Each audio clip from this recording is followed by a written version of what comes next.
Alright, good morning everyone. We survived last night. It got extremely cold and it was very difficult to do research, so I just cut the research trip short and just went to bed early because I walked around outside and with the wind it was just extremely hard to hear and to even do anything. And it just hit me when I was down there at the bottom of the ridge, like, okay, if I got lost tonight, I'm dead. If something happened and I got attacked by a wild animal, I'm dead. Or if I just got injured in general, so I was like, yeah, it's not worth it. Like, I'm just not feeling it. But I did go out there and I laid in that little bitty strip of woods, or that little bitty clearing down there on that ridge where I usually see the orbs, and I just listened. But I laid on my back. I do this quite often when I come out here, but I laid on my back on the ground and I just stared up at the stars. There was so many stars, it just blew my mind. One time I walked out and I just saw this ginormous shooting star that streaked across the sky. It wasn't like a super fast one. It went pretty slow. Like, it was kind of cool. Not extremely slow, but I don't know, it was weird. Um Before I went to bed, I took a leak outside. I know I'm telling you guys my personal business, but I took a leak and there was this blue light over there.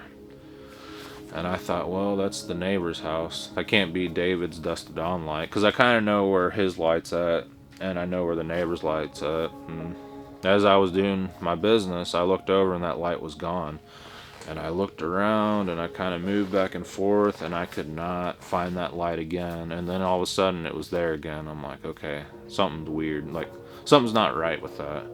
David messaged me this morning and said he was really worried about me. I was like, that's understandable. I was worried about myself too. But he said he just had this really bad feeling and he almost came up here and checked on me, which I don't blame him there. But I don't know. That's the same time that he woke up and had that bad feeling and almost came up here and checked on me. I woke up like at, I don't know, maybe midnight, 1 in the morning, and Yowie is growling, just really low growl that he kind of did underneath his breath. And I knew something was out there, but when I go to bed, I'm out. That's it. Like, it takes a lot to wake me up. It had to be something like really serious for me to jump out of bed, because I'm not gonna wake myself up for anything and everything. It's just not gonna happen, because if I do that, I can't go back to sleep, and I don't want to lay there all night tossing and turning. And I need my sleep so I can do research in the morning. That's just how it is. I need to be able to function the next day. But I don't know. This morning I heard coyotes firing off down there in the holler, the same spot they were at the other night, which was pretty weird. It sounded like Bigfoot calls. There was 2 howls, and then the coyotes went off. So there's something dead over there, and I want to go check it out for sure. Another thing, it's just been bothering me a lot. It's just been on my mind. I guess I got to vent to you guys because I got no one to talk to about it. But there's been a lot of things not going right in my life, which I'm not here to like vent and complain and turn this into a soap opera. But I channeled my energy towards deer hunting because I love deer hunting. It's just a passion of mine, being out there in the woods. And I thought to myself, this year I'm gonna hit it so hard.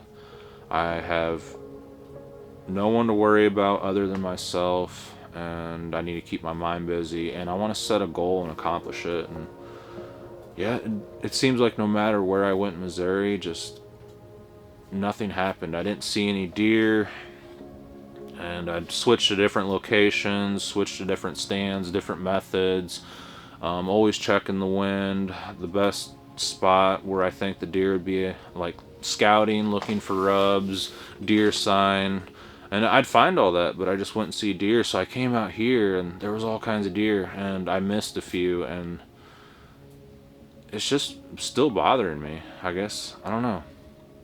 I felt like a failure, so I got out there to deer hunt to I don't know, to correct that feeling of failure, and I came out here and failed. And then I keep saying I crashed the drone. I did not crash the drone. Then my drone fell out of the sky. I don't know.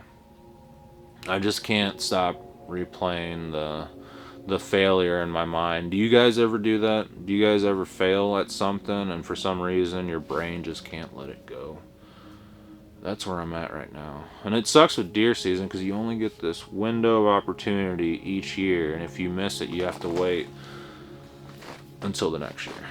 And it's been like that for a few years, so a lot of people are saying, you'll get them next time, Miguel. Well, that was last time and the time before that. But I'm definitely getting back out there. It's just bothering me. And I'm not going to let it happen again, for sure. But this year, I am going to focus on the Sasquatch research. Obviously, I'm going to get everything lined up to where the hunting works out. I like hunting because it puts me out there and I get to enjoy nature, but there's also a good chance that I'm going to run into one of these things, and I always have my camera on me when I'm deer hunting. But yeah, this morning, I'm just going to cook up some breakfast. I have some Casey's breakfast pizza that I bought a few days ago, and I'm just going to warm that up and then get back out there and start exploring. There's a few places I want to continue exploring. Obviously, the entire woods around here, I'm just going to walk in circles all over the place and zigzags just to see what I can find. But I do want to check the park out. There's a certain area where we were hearing wood knocks, and I want to go and check it out. Yesterday I thought I heard a wood knock coming from the park. I don't know if I mentioned that, but I did. And I don't know if it was someone at the shooting range, but it was just one single knock. I feel like yesterday was way too windy for anyone to be at the shooting range. Deer season's over, and it was just one isolated knock, like I said. But I don't know. To me, it seems like the activity's all around me and far off in the distance. So that's how it is every time. It seems like everything's super far away, like nothing comes in. But out here, they have plenty of room to roam, so it kind of makes sense. But yeah, I'm gonna continue cleaning up this morning, get some breakfast, drink my coffee, and get out there on the trail. I appreciate every single one of you for watching and for everyone's support. If you can, like the video, comment, subscribe, hit the bell notification, hype this video up. The super thanks button, there's a PayPal donate. It helps with trips like this so I don't die out there in the elements. It was nice to have that sleeping bag and all the gear that I had, because there's no way I'd be able to stay out here without that gear. And yeah, people are just helping with this stuff. They're not buying all this stuff for me. I use the money that I make from the channel and from my own personal life, and the little bit of money that people give me, I dump in there, and it helps for sure. But if people have the wrong idea and they think, oh, someone's buying all this stuff for Miguel and they're just giving them all kinds of money, you're sadly mistaken. It's rare that I sell like 2 or 3 t-shirts within 3 or 4 months, so like I'm not really making a lot of money. It seems like I am, but nobody sees the work that I put in. Everyone thinks this is easy, and it's not. Yeah, it's just been a struggle for sure, just like anything else. But something will happen eventually, and you guys will be there along the way to see when things unfold, which they will. Alright, we're cooking up some cowboy pizza and cowboy coffee. These windows are really cool. You can see outside pretty well, and it's just nice to have some sunlight inside the tent and it's not super dark.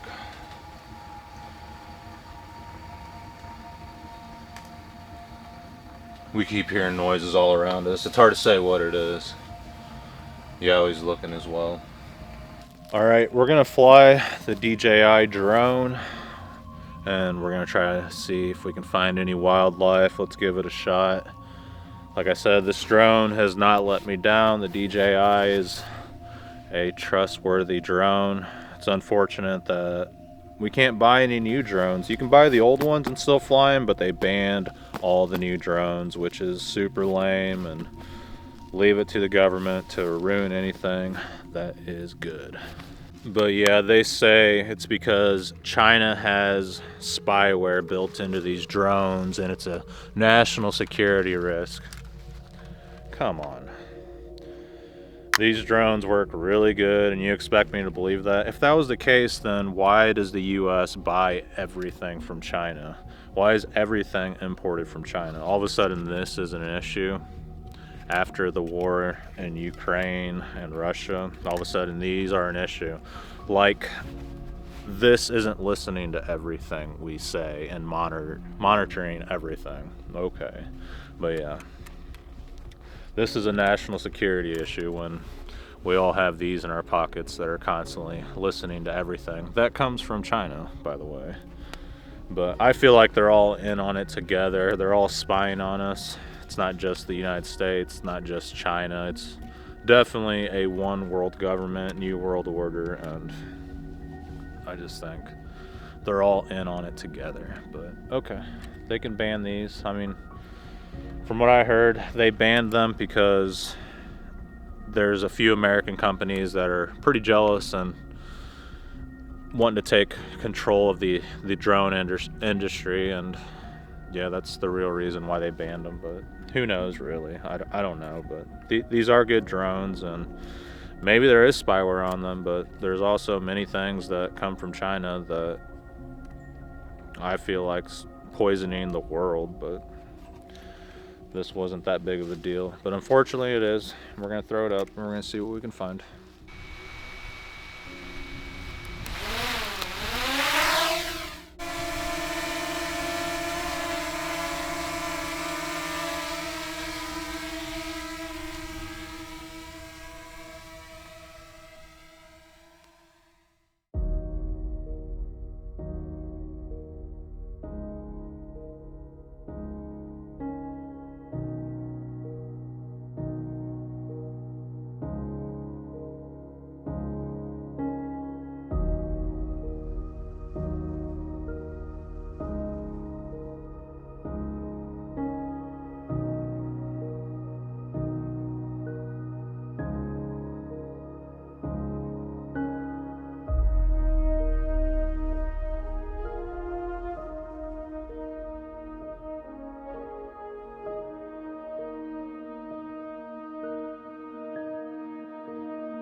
Alright, so today I'm going to continue exploring out in the forest, and I'm going to cut into the conservation area to look for some sign, some action, and I'm not really sure what direction I'm going to go. I'm just going to take off walking and let the feet roll, basically, and just hoof it up and down these hills and try to find something. I mean, I feel like that's the best way. Just start walking in random patterns and look around. So let's get at it. Let's not waste any more time, and we'll see what we can find. From what I've noticed, the Sasquatch like to be out during clear days, beautiful weather, and the sun shining. I think they like to sunbathe. I know that sounds out there, but all my encounters were on nice days.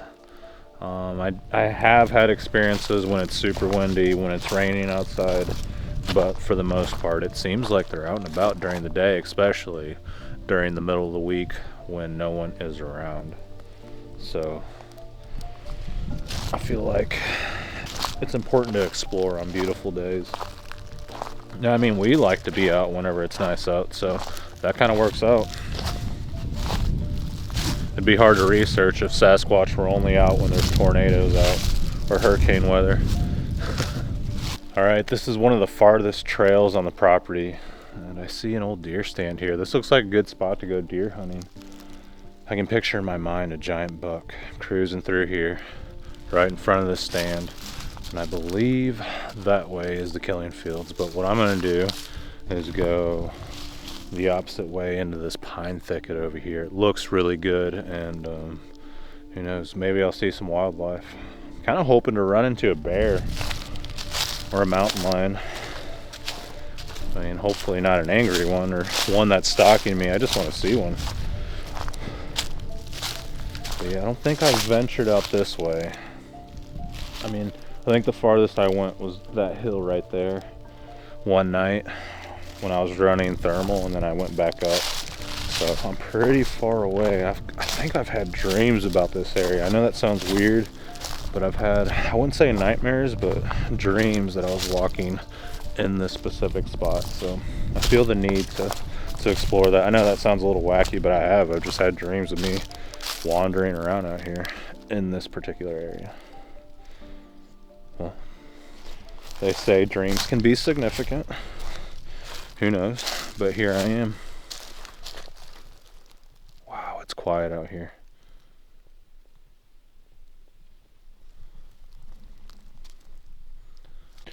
This is the end of the boneyard. You can tell that things drag bones from up there, because that's where the boneyard is, all the way down to here. That's pretty interesting. I'm going to keep walking until I get into this pine thicket, and I feel like that's where a lot of the orb phenomenon and cryptid creatures are coming from. Man, I'm looking on these hills and I can see bones scattered everywhere.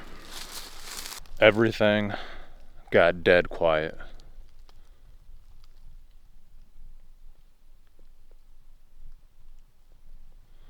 It's so quiet that it hurts my ears. I'm thinking about setting up a trail camera on this tree. I think I'm going to do that. And maybe we can put a salt block in front of this camera, kind of see what shows up, because conservation area is just right there. I feel like this would be perfect. So let's do it. Let's get the camera out. Let's see what happens.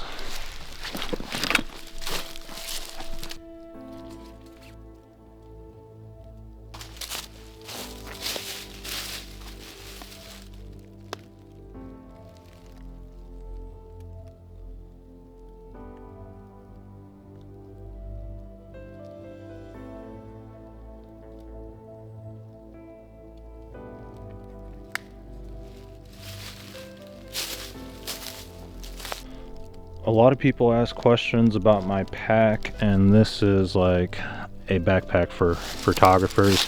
Right here I got a little mini tripod, and you can use that for audio recorders, GoPros, a small camera right there. I got some protection. I got the old Gerber knife. I don't know if you guys can see that. A Nightcore flashlight, which that thing's super bright. And then here I have some accessories for my camera, things that I need on the go. I have a spider holster that holds my GoPro, and here I got some GoPro batteries in this little side pocket. I got this off of Amazon. It's kind of cheap. The zipper's broke, but I still use it. You can slide things in there. I got this molly webbing pouch, and it holds this drink that I use. Right here is a red light.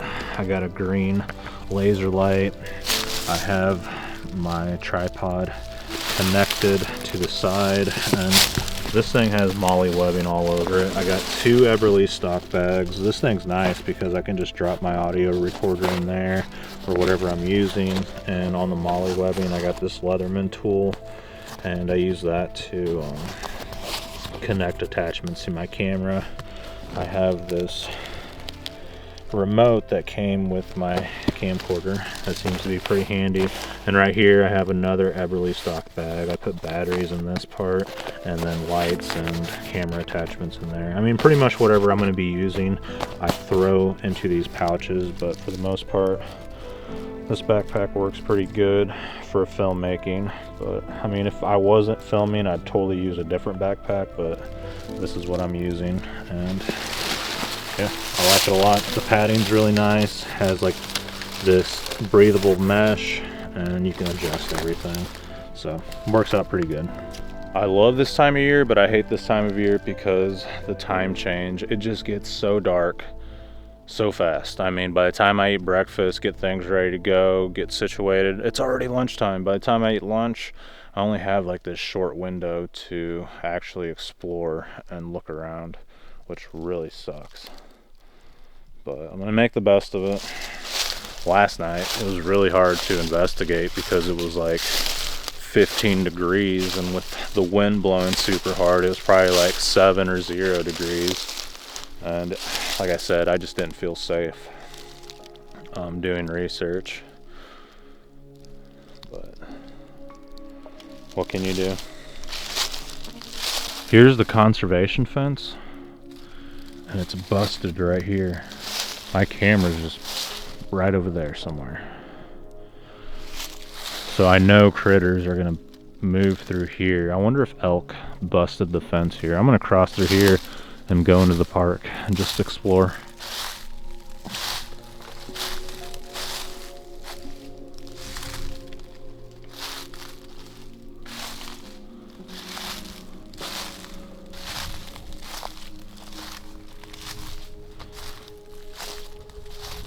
It makes sense why the Sasquatch are moving through this area because of the old growth trees. See that tree with the orange ring right there? That thing is huge. It doesn't look big on camera, but it is.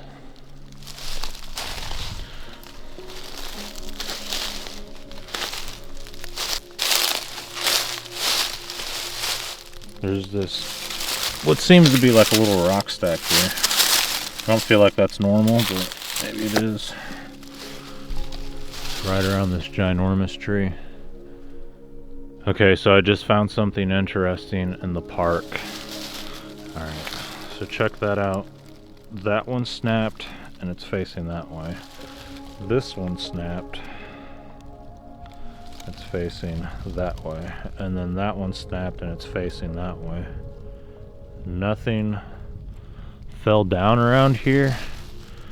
I'm not sure if that was them. It's pretty low to the ground, but still, I don't see what would have broke all that. I totally feel like I'm being watched. Oh, that one's that one snapped too. So we got 4 snaps. 1, 2, 3, 4. All pointing in different directions. Okay, I have to continue filming. 1, 2, 3, 4. All these are snapped and pointing in different directions, and as I walk, check this out, there's more. 1, there's another one right there, another one right there, another one right there. I don't know if you guys can see that. See, all these are snapped. Look at that. This one snapped too. That one snapped. Look at this. Look at this. This is crazy. 1, 2, behind it, and then behind that one. So that's 3 right there in a row. What the heck? And then all around here, These trees are snapped. Man, something's been in here. I mean, look at that. Look at all these snaps. Everywhere, all over the place. What the heck?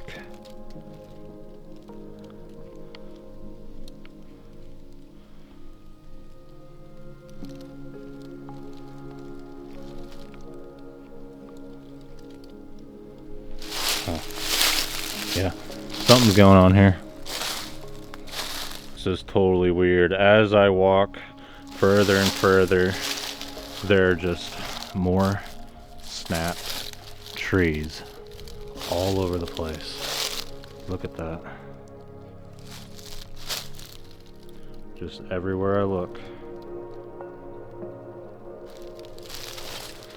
What do you guys think these bent little saplings mean? Like that one's bent and broken. That one. That one. That one. That one. That one. That one. All over. I've counted at least 40 of them. All right here in this area. Wow.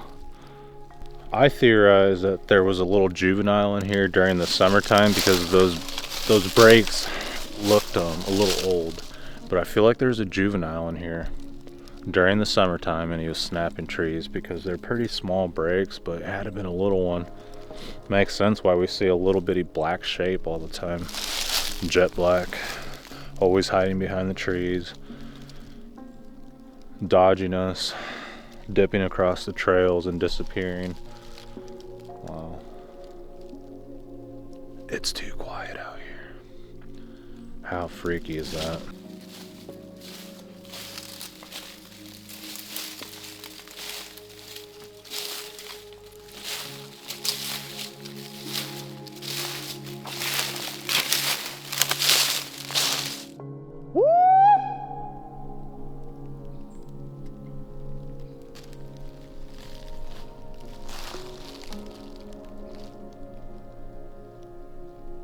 Alright, somehow we made it to the old conservation trail that goes right behind David's fields, and it just blows my mind that there's all these trees that have fallen across the trail. All the way up and down this trail. Could be random, but a lot of them are just directly across the trail. So I'm in the conservation area, but you can see how it butts up to these fields over here. Totally makes sense how these things are going in and out of David's property. Wow. So they're living in the park, in the conservation area, but a lot of the deer take refuge on his property, so the predators come from miles around to the buffet area. Let's do another call. Whoop! Whoop! You can see a deer bed right there.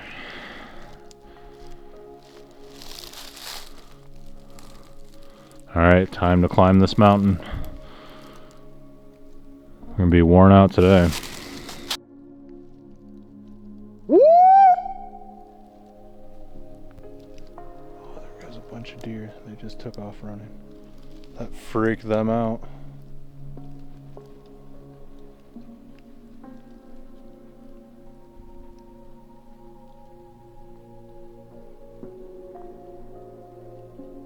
Sounds like a stampede. Hopefully I didn't freak out the cattle. I didn't really think about that. Yeah, those cows took off running. Sorry, David. Totally did not mean to do that. I don't know if the cows really took off running, but something sounded like it was running. I definitely saw deer moving through there. It freaked them out. Okay, no more whoops. Don't want to mess with David's property. Just trying to get a reaction from the Squatch, but man, you can see up here on this mountain, you can see the entire killing fields. Killing fields number 2, killing fields number 1 are over there. just looking for structures, tracks, and Sasquatch, obviously. So this could be a possible tree structure. That cedar tree and that other tree are bent. I don't see how that tree would have bent that cedar way over here. And it's kind of pointing towards the fields. You can see David's place back there. So that is kind of strange.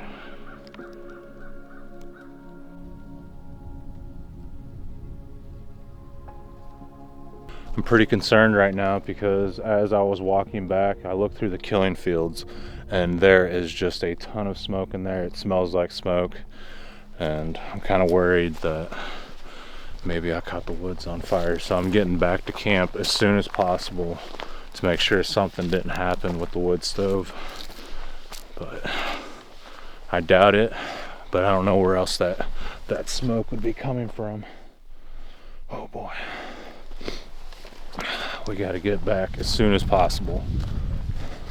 Okay, so what I'm gonna do now is I have 3 apples. The audio recorder is like 20 yards behind the camera on this ridge. This is where I see the orbs, and there's been a lot of activity in the past. So I'm gonna leave an offering for the Sasquatch. Let's leave apple number 1 right here. There's these little divots on this log, so it shouldn't fall off. Apple number 2, and then apple number 3. And if you guys can understand me, or if you can read my energy, whatever it may be, I come here in peace. I don't want to screw with you guys. And these apples are for you guys. The audio recorder is right there in that tree, so if you guys can, make some noise. I heard that you guys aren't afraid of the audio recorders, you just don't like the cameras. So enjoy the apples and make some noise for me tonight. I want to hear you guys. I want to see the lights, and I'm going to be out and about. I ask that you guys don't harm me, don't mess with me, and I won't mess with you guys. I've been coming here for a really long time, and I've experienced things here and there. On every trip, you guys let me know that you're around, but for some reason, you guys don't want to engage and interact with me too much. So here's the apples. If you guys can, leave something behind, make some noise, show yourselves, come up to camp if you guys would like. Got some food up there, some peanut butter and some snacks, but who knows, maybe this is crazy, like they don't understand a thing that I'm saying. Nothing's hearing me. Most likely they're not, but we'll see. Like if activity happens and I did this, it's really gonna make me wonder if they can understand us. So we'll see, guys. We'll see what happens. The weather is gonna drop again tonight. It went up to about 35 degrees, which isn't too bad, but right now I'm gonna go grab Yowie and head back to David's place, and we're gonna watch the new movie by David Paulides called American Sasquatch. He's been wanting to watch that, and he invited me earlier today, so I feel like if I don't show up, then you know, he asked me to come, so that's what I'm gonna do. But yeah, camp's okay, by the way. I noticed on the drone there was a huge fire in the conservation area. I feel like they're cutting down trees and burning timber, but when that field was filled up with smoke and it looked like a dense fog, I was like, oh my God. I was worried about Yowie, I was worried about all my things, my truck, and the forest burning down most of all. How horrible would that be? The luck would continue there, right? I'd almost have to quit doing this if that happened, but hopefully it doesn't. I would definitely not be able to come back. But yeah, let's get things moving. Here's the apples, and we'll see if the Sasquatch come in tonight. How cool would that be, guys? It would be amazing. So one last shot of the apples. It's kind of in a triangle formation, and I just wanted you guys to see kind of what this looks like. But yeah, there is a reason I left 3 apples out. I've noticed in the past on my property when the Sasquatch would interact with me, they travel in 3s. Not all the time, but I have noticed that. So I left 3 apples, and also symbolically, 3 is a biblical number. The Father, the Son, the Holy Spirit, Also with the pyramids, the triangles, and 3 seems to be a divine number, but who knows.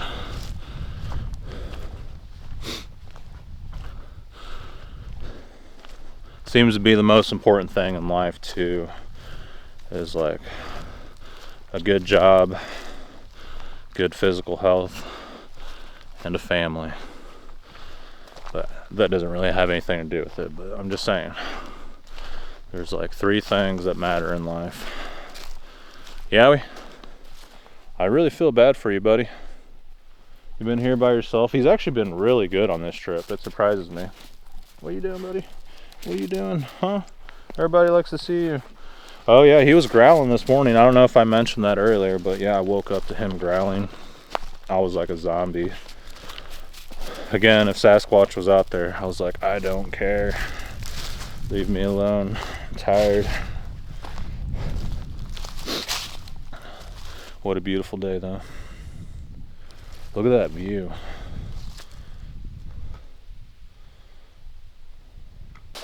Alright, we're cooking some steak fajitas. I usually cook this when I'm out here. I'm just trying to get some protein in me, some energy before we start investigating for the night. The wind did die down today, so we should be out there right now, but we're up at David's house watching American Sasquatch, the new David Politis video, and it was really intriguing because it really dove into the supernatural side of the Sasquatch. Although I don't agree that they're a people, I don't feel like these things look like people. They're just their own classification. They're Sasquatch. They're not primates. They're not humans. They're Sasquatch. Humans don't look like what was filmed in the Patty footage, and I'm not upset over it. I just disagree with trying to push that this is a people or a human. But again, humans are primates, we are animals, but this is something else. This is something supernatural. But hearing the paranormal was refreshing, hearing about the supernatural, because I don't agree that this is just an undiscovered primate. That's completely BS as well. And I think it's all the above. Maybe it is a human, a primate, a supernatural creature. And bon appetit.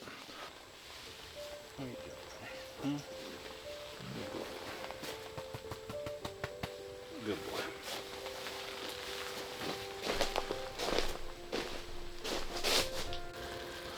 Alright, so I'm cooking some steak fajitas as usual.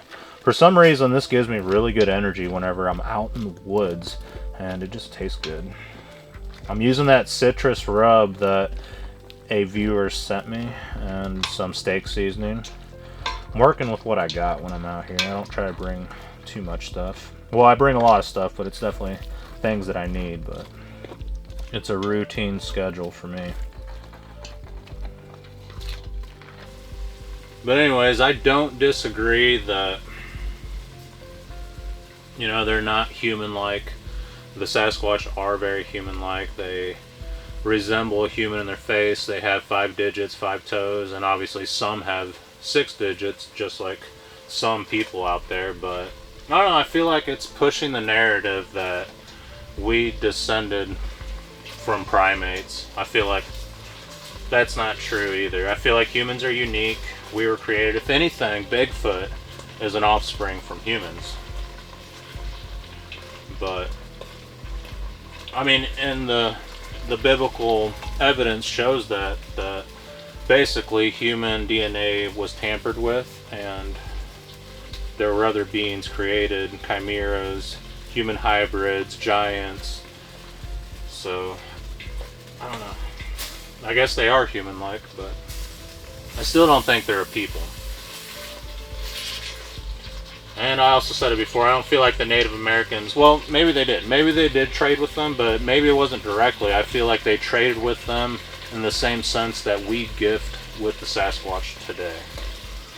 So basically, they'd come outside of their teepees and there would be fish or a dead deer outside, and they would go to the woods and leave things for them because they know that these beings left them food. So I feel like they traded with the Sasquatch in that sense. But maybe Maybe they handed each other things. I guess that's possible too. People have had close encounters like that in today's world. What are your guys' thoughts? Tell me in the comments. You guys better tell me. Be direct with me too. If you think I'm wrong, tell me. Be like, Miguel, you're absolutely wrong. And I won't disagree with you guys. I'm just blurting out my thoughts right now. Again, I am communicating with the camera so I don't feel alone. Yeah, he's right here with me. I think he's worn out. He is tired. Poor guy. Alright, we'll see how well this works for tortillas. That was the first thing I thought when I got this thing. Man, you'd probably be able to cook up some mean tortillas with this stove. My abuela would be very happy.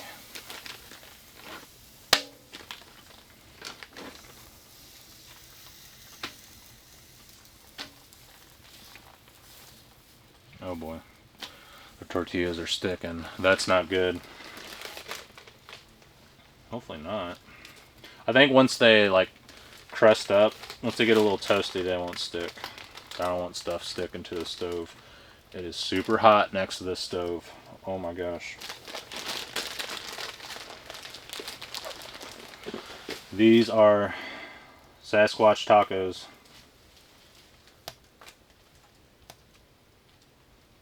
Oh wow, that stove is hot. I think that's a good idea though, making Sasquatch tacos. What should we call them? Squatchos? Yeah, we're making squatchos tonight. Fajita squatchos. Oh man, the wind's picking up. Dang it. Hopefully we get some good audio. I did find a good spot around here to hang the audio recorder, but I only have one, so I want to keep it around camp. That way if something happens around me, I want you guys to be able to hear it. But where I set up that trail camera today, down in that valley behind the boneyard, I think that'd be a really good spot. When I did a call back there, it just echoed through all the haulers. I thought that was pretty cool.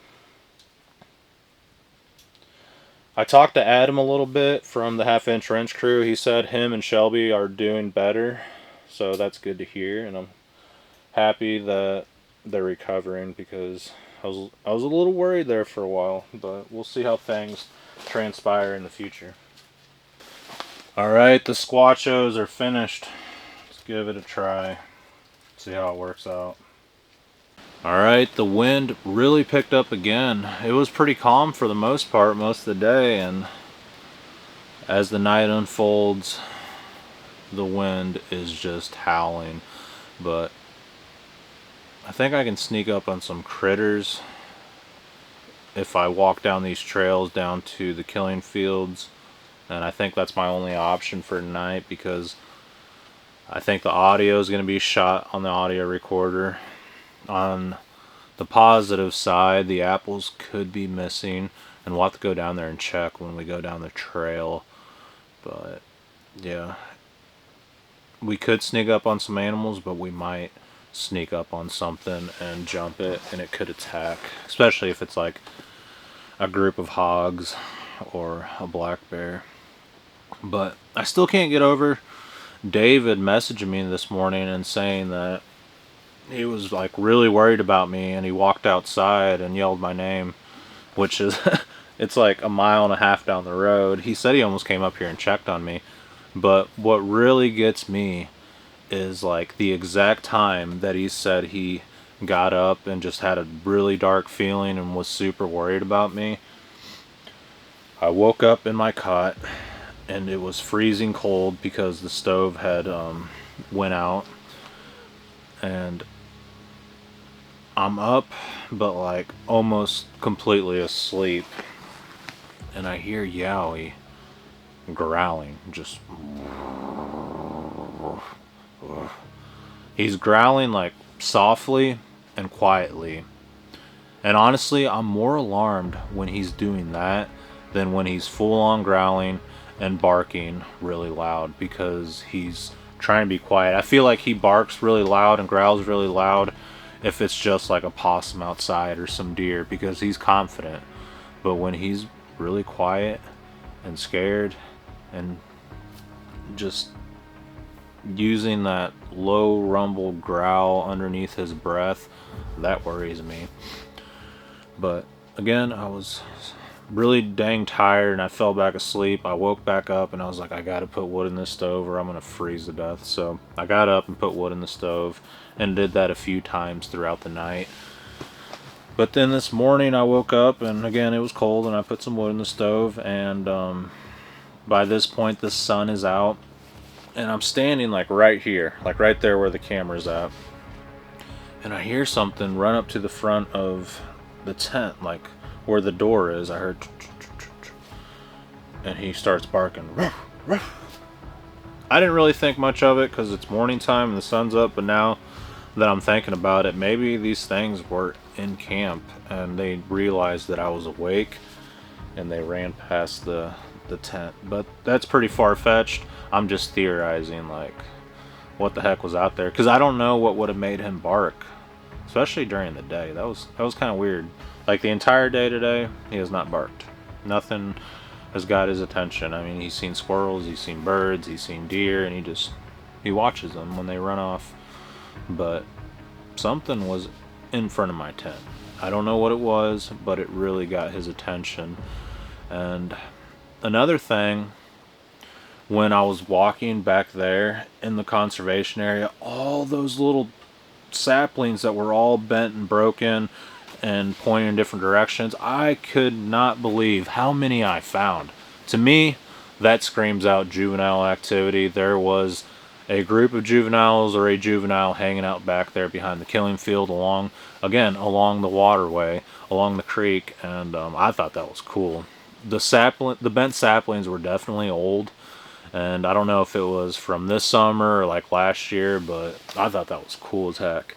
And then whenever I got to the center ridge that overlooks both fields, like here's this long center ridge, here's the killing field, and here's killing field number 2. That center ridge goes in between them both, but on one side of that ridge there was like this structure. To me it looked like natural damage, but that cedar tree that was bent all the way over on top of that other bend, and that stick that was holding over, that stick that fell, there's no way it could have grabbed that cedar from all the way over there. So that is questionable, and I think that's like the perfect spot for them, because like they could watch the fields from right there. Like they're sitting there and they're watching David's house and these fields, all the deer, the cattle, and on that center ridge, David was driving his side-by-side one day, and he had his grandson with them, and they stopped right there at the tip of that ridge that leads onto his main fields around his house, and he heard whoop, whoop, 2 loud whoops. And he told that experience the first time I interviewed him, which was really cool to hear. And I can't imagine how he felt sitting there in that side-by-side after all those deer had been killed, and he'd been wondering who was poaching on his property. These deer with twisted necks and piled up in his fields, and they were mutilated in strange ways that he could just not figure out. He thought he had poachers on the property, and when he heard that, he probably thought to himself, oh boy, these things are on my property. And later on, like, he learned more. Like I said, he talked to the park ranger, and that guy said, you got those things that shouldn't exist on your property. And he basically said that they had been feeding these things in certain areas, and they put up like these mesh piles, which is like the byproduct of beer. I don't know if they put them in barrels or whatever, but they'd set up trail cameras on that mash, and apparently the Sasquatch loved that. Like, if you want to get a trail cam photo, you got to use that stuff. I haven't tried it personally. I've reached out to some people, and I just couldn't get it done. But I think the best way would be to like reach out to like a liquor distribution center and see if they'll give you the byproduct of the alcohol, basically. But later on, that forest ranger, game warden, conservation agent, whatever it was, whoever he was, got relocated because he told David that they'd been feeding these things. They have trail cam photos of them, and they're well aware that there's multiple pods in this conservation area, multiple clans, and I'm sure he reported back to the people that are above him, and he said, yeah, that guy's got these things, he has these things on his property, and this is basically what I told them. And they're like, oh yeah, what did you tell him exactly? And he probably said, yeah, I told him about the mash and that we got photos, and you know, he really needed to know what these things are. And they're like, oh, okay, yeah, cool. Relocate him and defuse the situation. I don't know, I'm speculating, but that is interesting for sure. But David had photos of these deer, and like their necks were twisted like a Twizzler. And there was someone in the comments that said, I bet that deer got hit on the road and he died on your property. For that deer to get hit on this highway way over here, or this Forest Service road, and run all the way through this forest and down through those fields, and to die where it did, that'd be amazing to see. I'd like to see that happen one day, because a deer with its head twisted around like 8 times running that far, I don't know about that. And that'd be spooky to see either way. Even if Sasquatch didn't do it, if somebody hit a deer and it twisted its neck like that and the thing ran that far, man, that'd be like next level to see that. I'd be spooked just by the sight of a deer running with an injury like that. But I noticed on my land, when the Sasquatch were around, there was this doe that would come out into my yard in the middle of the day, and she'd just stand there and watch me. It was the creepiest stare, because she'd just look at me like she had the fear of God in her eyes, and her front leg was broken. Like, it was broken like right here, and it was just dangling. Like, it was not connected. It was a clean break, and it was just attached by the skin. And she'd just stand there and look back, and then look back at me. Stand there, look back into the woods, and then look at me. So I was like, oh man, this thing's being chased by coyotes. Didn't really think too much of it. I knew I had Sasquatch out there because I'd seen them, and the deer was just kind of weird, but I definitely thought that coyotes were chasing her. I mean, she had an injury, she was looking back like something was chasing her. Later on, after I met David here at the killing fields, he said, yeah, and the deer, they'd have their front legs broken. And I was like, wait a minute. I had Sasquatch, and I had seen a deer with its front leg broken. David actually had video of these really nice bucks, and their front legs were broken. That exact same, the front leg. I think it was like the left leg. I guess it doesn't matter, but it was the same as what I had experienced. But yeah, he had video, trail cam video, and it was really good footage. Their front legs were just dangling. And you have to feel horrible for these deer. Just, they're walking around with their leg broken. And I've heard that the Sasquatch will come up to these things and break their leg, and the deer will run off, and then the Sasquatch will basically hunt them and pursue those deer, and then they come back and just break their neck. But who knows? I heard that from a guy in Oregon, and I was like, well, that sounds pretty far out there. But knowing what I know, what I had seen, I believe it, because it lines up with the deer we'd seen here in the Ozarks in Missouri. Here's a really cool story, and I'm not sure if I'm supposed to share this with you guys, but from the beginning, since I have met David and interviewed him, Linda told her stories, and she won't go on camera, but I'm going to tell you guys what Linda shared with me. So, Linda used to work for the Postal Service, and she would drive hundreds of miles in a day. And she had a really long route, because out here in the country, everyone's spread out super far away. There's gravel county roads all over the place, state highways, and she'd travel all over the place. But she said one day, I can't remember the exact location, and it was in southeast central Missouri, I guess you can say, south central Missouri.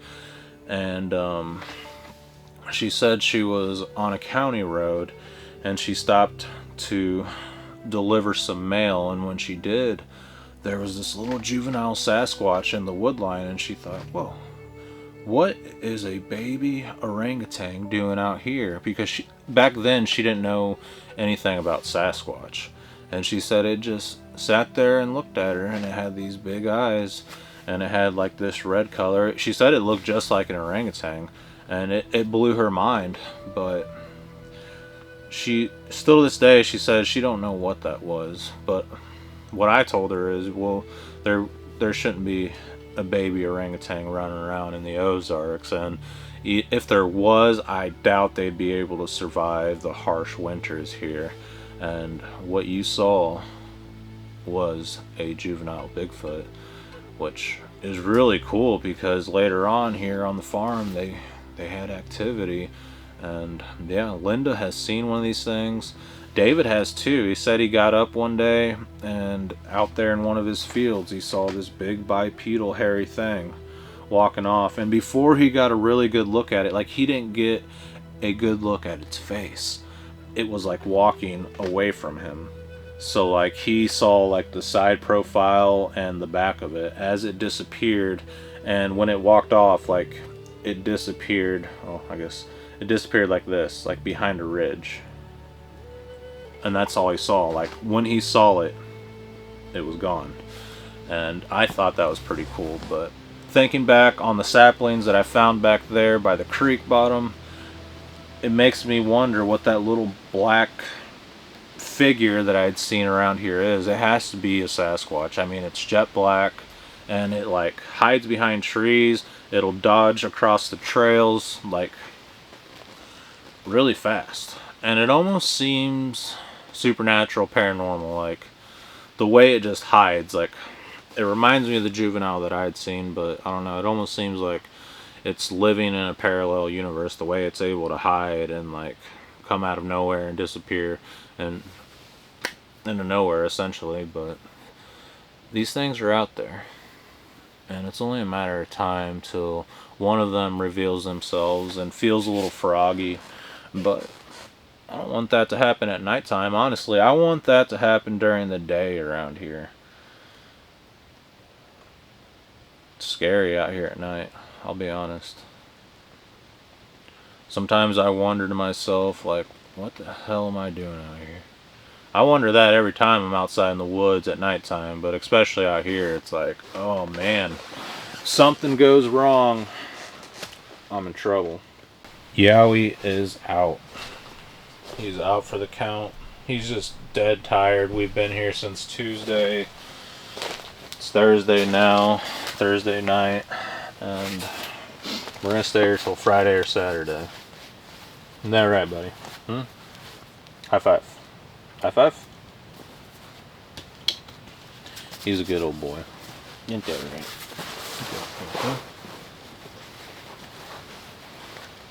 Yeah, he's a good boy.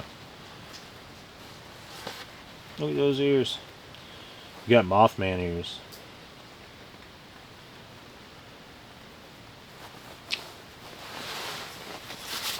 Alright guys, so what we're gonna do is head down to the killing fields.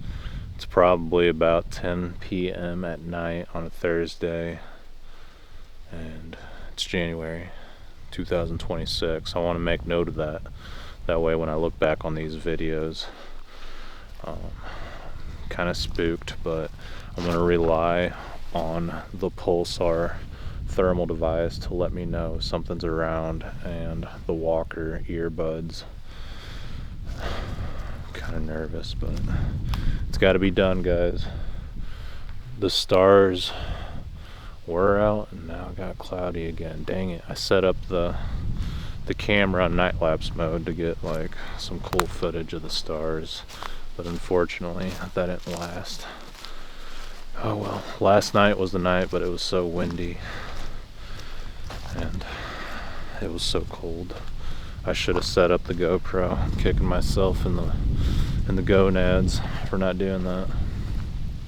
But yeah, that's one thing I'm always struggling with is the weather. Whether it's summertime and it's super hot outside, or winter and it's really cold, cloudy, windy. But the heat sucks too because of all the ticks. mosquitoes, snakes, all the weeds, lice, chiggers, you name it.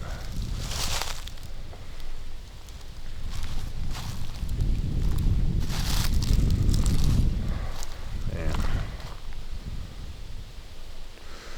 The thermal looks horrible. Everything's kind of blurry because of the clouds. What a freaking bummer. But we can still see heat. I can see my GoPro down there. It's lighting up, so we'll give it a whirl, see how it goes.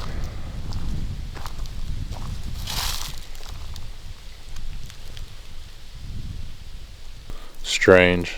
It sounds like it's raining or like a fire burning. I had to make note of that because I have no idea what it is. I looked up and I can see stars. It stopped. I don't know what that was. Huh. Strange.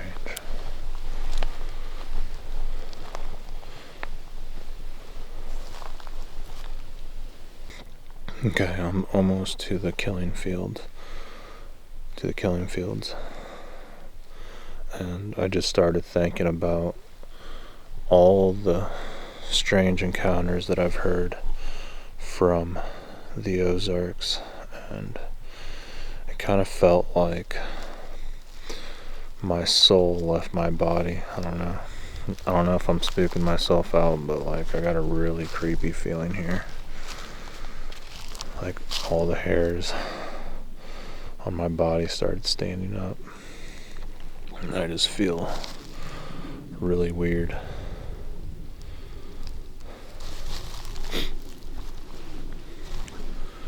I've had to tiptoe my way through the forest so I don't fall. I'm getting ready to enter the killing fields, and it's super windy down here. It's a completely different world down in these fields. People trip all the time just walking in the daylight. Imagine walking at nighttime, miles through the Ozarks. Oh God, what am I doing? If something goes wrong, I'm screwed. I have no service, and Yowie will be trapped in the tent the same way my drone just fell out of the sky. That could be my life over in a blink of an eye. And I'm not joking.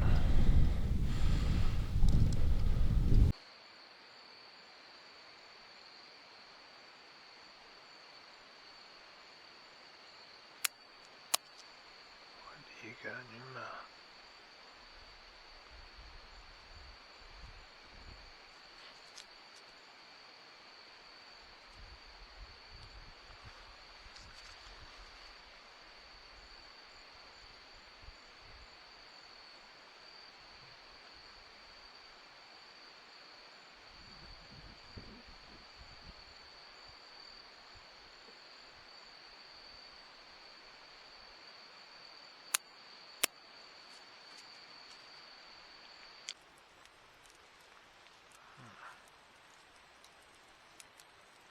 Alright, there's David's house. It looks like there's some figures back there. I don't know if that's deer. There's something back there behind his house.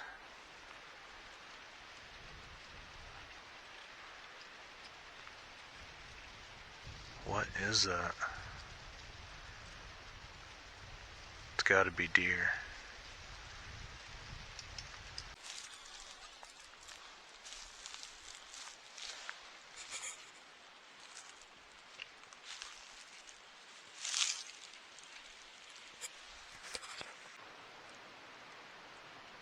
So we got figures back there up on the hill, and then over there to the right of the house.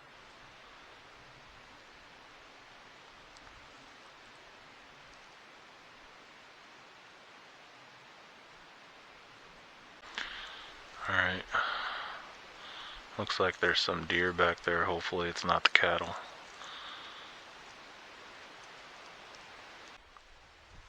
As I'm getting closer, it definitely looks like deer.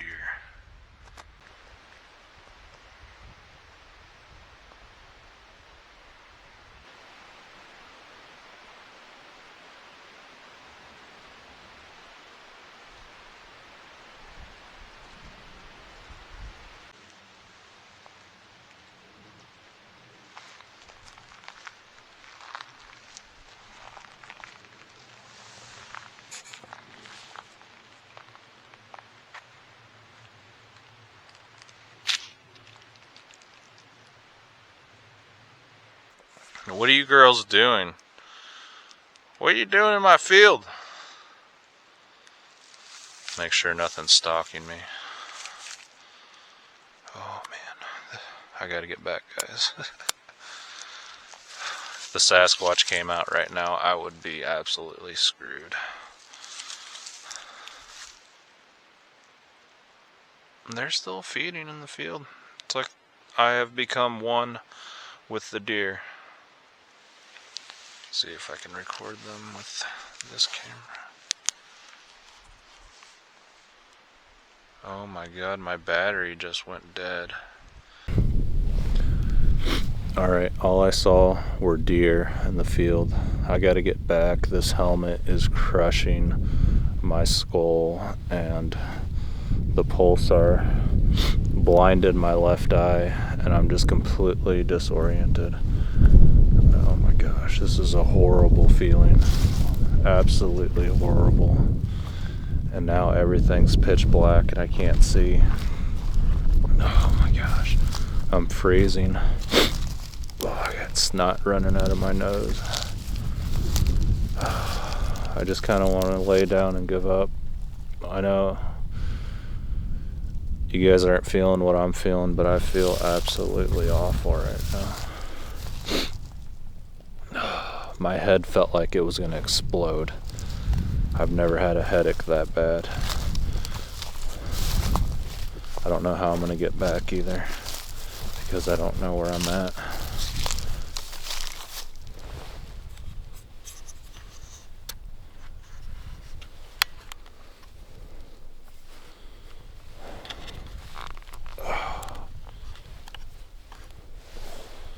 Okay.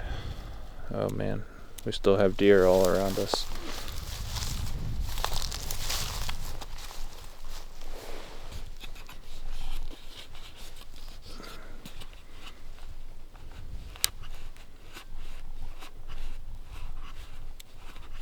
I'm gonna turn up the volume so I can hear.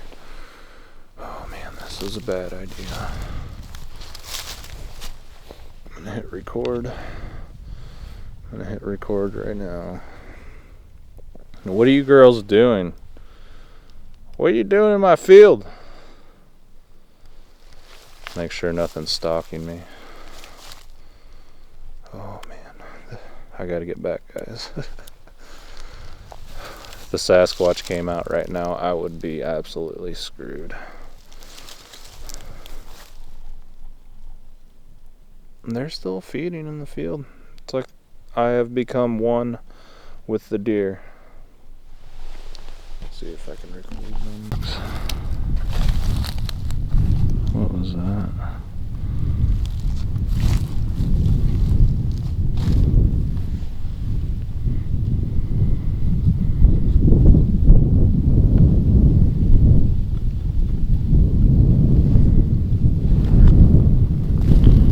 The wind is pounding down here. Alright, we totally have to get out of here because battery number 2 is already at 20%. Not sure how that's even possible. My god, I'm scared to death. Look at that. Look at that. Tell me that's not freaky. Everything got super quiet too. The wind just stopped.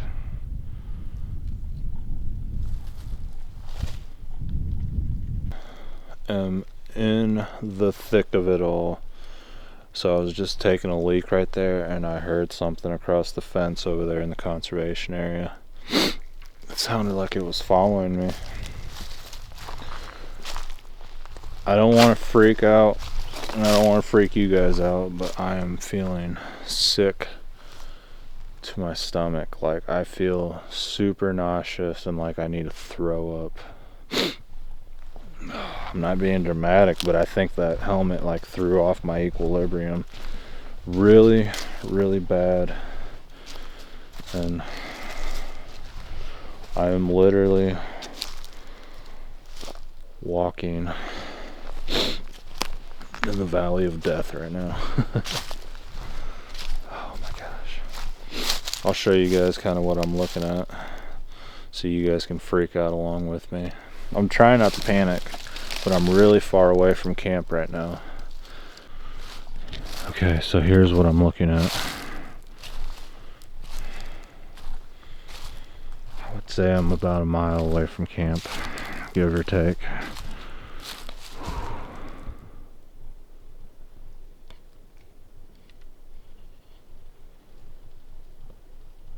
Is there someone there? Now I have 30%. How did my battery go from 20 to 30%? Oh God. I can't see. I can only see through the viewfinder.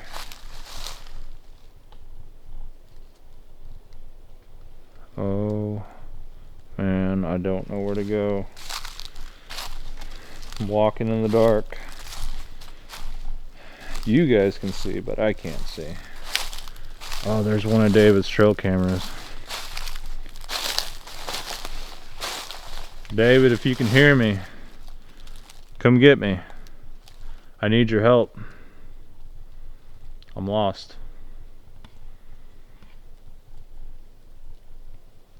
Why can't you hear me?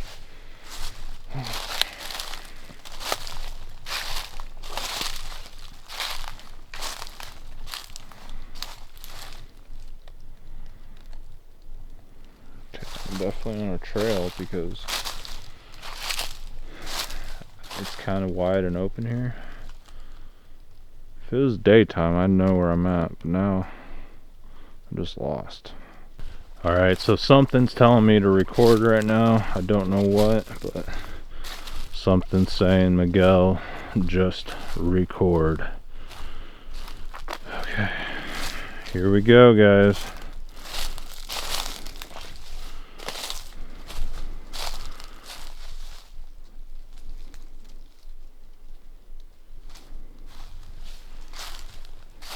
It's really hard to do this with my gloves on, and I'm carrying this helmet.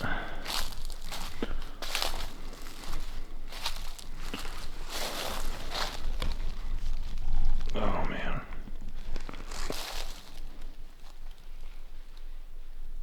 Oh my God, something's running down that hill.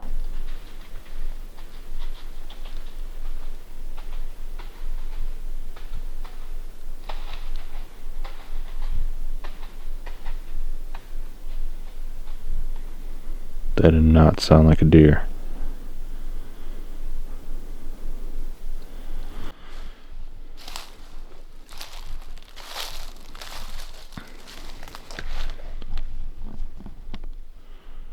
What are you?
It's wild how the woods comes alive at nighttime.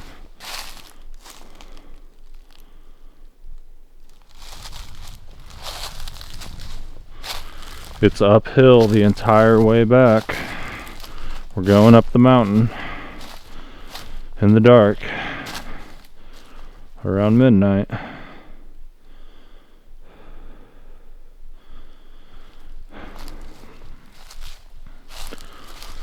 Alright, I'm gonna have to call in cavalry.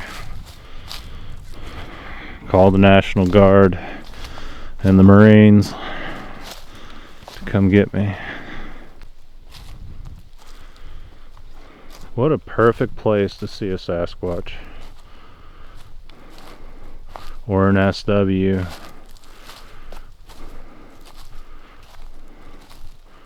Or the deer man. Or an upright canine. People say to look up. Here we are, we're looking up. I honestly don't want to look up.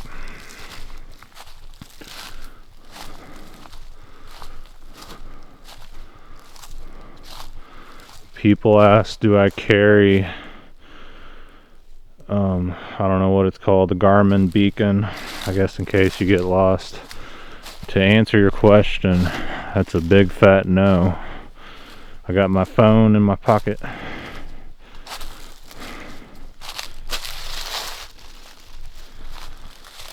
Whoa. The vibe changed up here. Some cold chills for sure.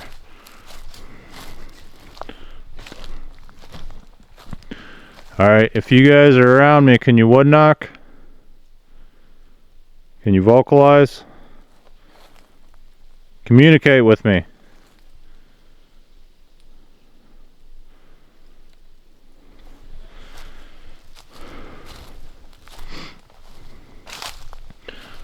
I say it all the time, just because you don't see or hear anything, that doesn't mean they're not around. Most likely they're watching from a distance. And they're just waiting to make their move. Or they just don't care. Like, what is this guy doing out here? Don't you know what time it is? But, on another note, if they are here, I just ruined their hunt.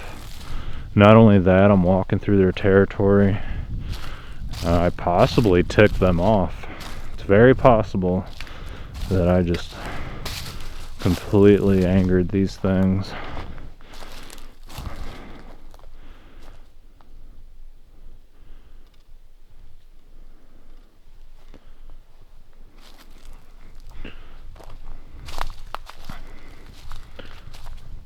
Can you guys lead me back to my camp?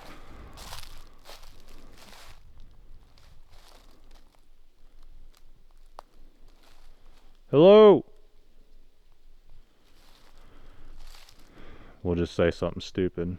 Is there anyone out there?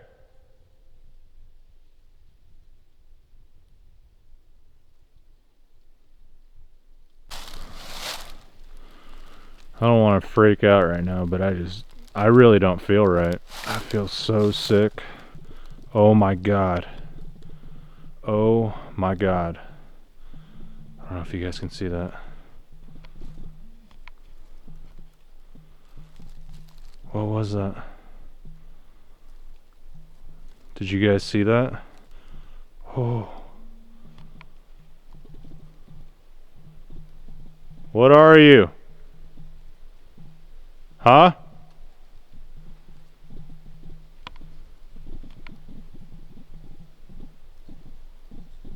Yo. I don't know why I said that. I feel really sick right now. Hey. Whoa. Hey.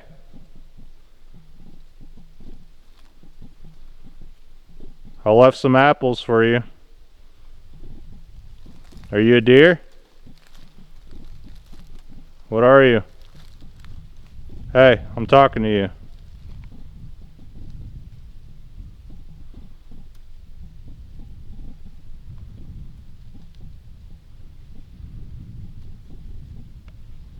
Hey, bear.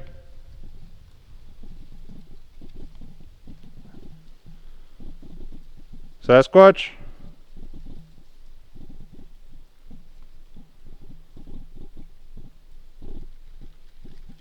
Yeti Yer no Yowie? Orang Pendek? Guys, I'm freaking out. I don't know what to do. Alright, I'm gonna put down this helmet.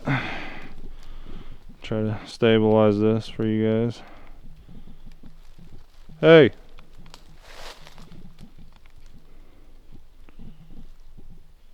What are you? If you're a deer, make yourself known. The hell would a deer be doing that high up in a tree? What are you? Yo! Alright.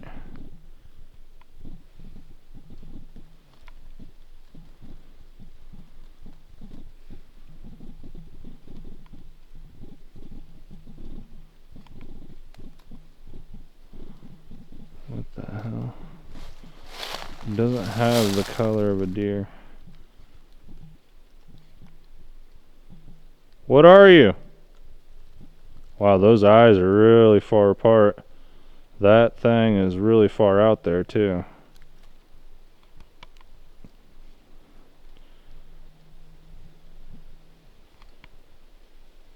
Whoa. Hey, bear.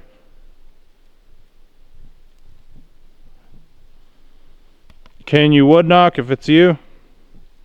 Push over a tree. Show yourself. Oh, damn it. What the hell am I doing all the way out here? Oh no, it's circling me now. So we're going for round 2, huh? Oh shit, it's coming towards me.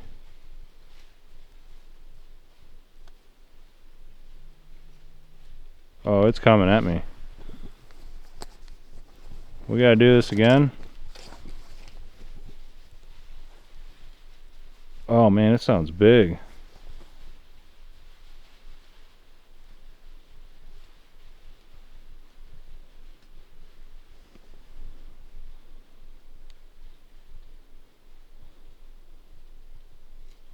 Why is it coming at me?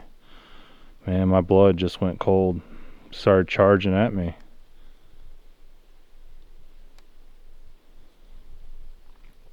Hang on, I got.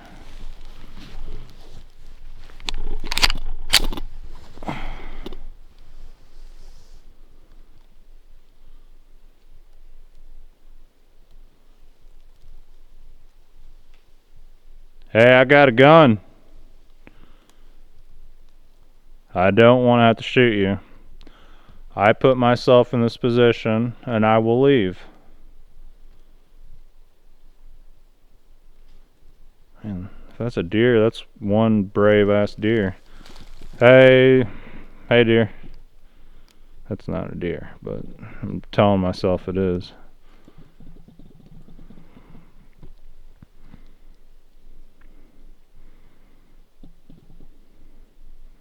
Man, I'm shaking. Where'd it go?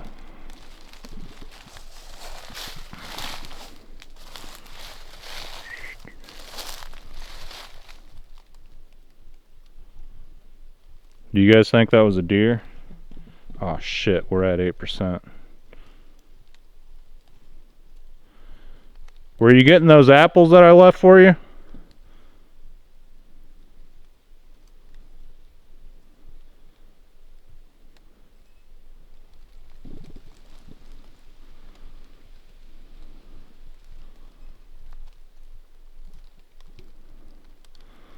This ain't no episode of Finding Bigfoot, guys. Oh man, what the hell am I doing out here?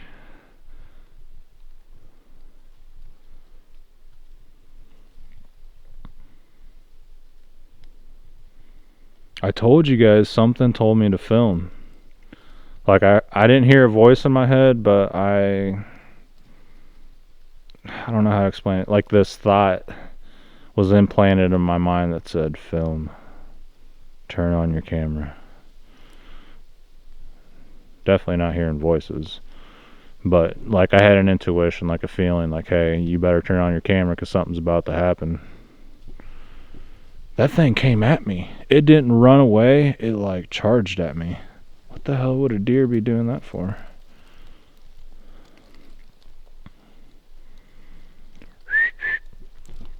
Can you push over a tree? I got like 7% left on my battery.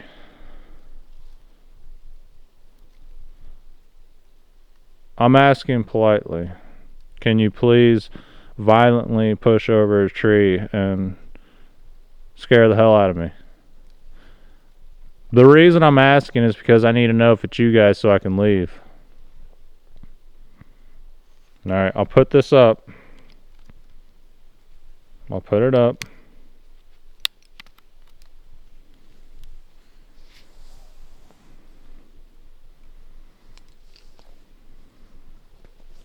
Alright, I'm putting it up. Do not attack me on the way back, okay? I'm going back to my tent so I can leave you guys at peace. I don't know, even if it is a regular animal, I feel safer talking to it, letting it know that I'm here and making some noise. That way I don't have to accidentally shoot something. Can you wood knock? Do you want me to leave?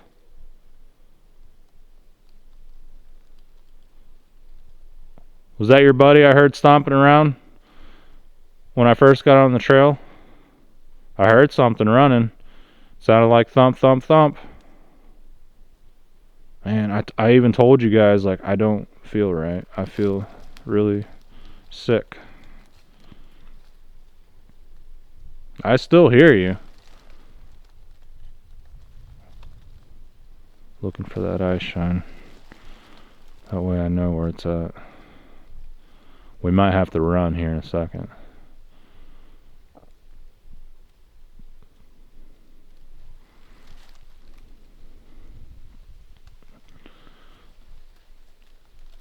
Well, you guys, what the hell was that? There's like something behind that tree over there. Oh, man. Alright, I'm leaving. I'm leaving.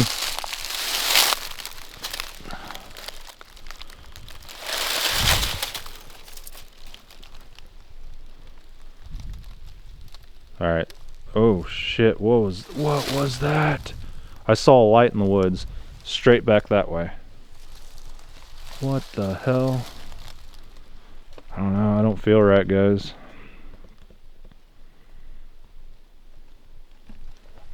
Okay. Rolling out.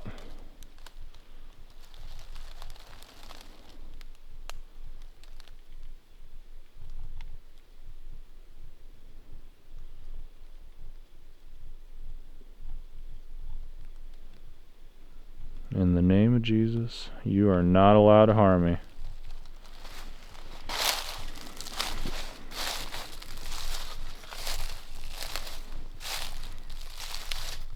I know you're there. You never left.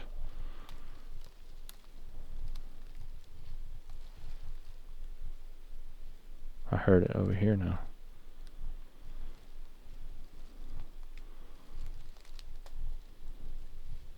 %4 left on the battery. Alright, we're going. We're going. This is where I was hunting when I heard that wood knock. I was in that little clearing. I heard a wood knock over there in the conservation area, and then a deer came running out of there. And David saw those lights going down that hill.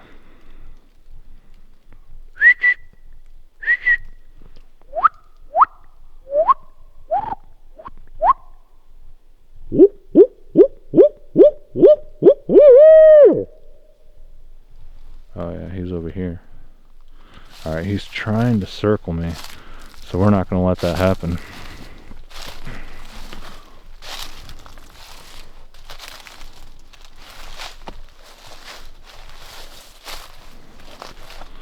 Those eyes were really high up though. I don't know if you guys could tell.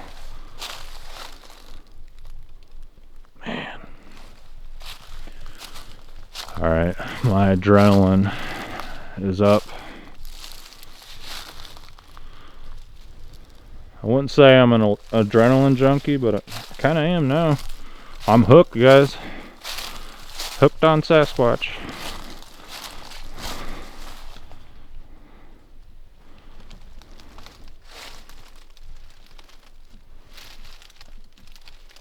Woo, woo, woo. Alright, we got 2% left. Let's go. Go, go, go, go, go, go. We gotta go. Get the hell out of here. That's what I came here for, but like I said, it's nighttime. F that. Something happens, it's gonna be below freezing tonight. And like I said, Yowie's gonna be trapped up there.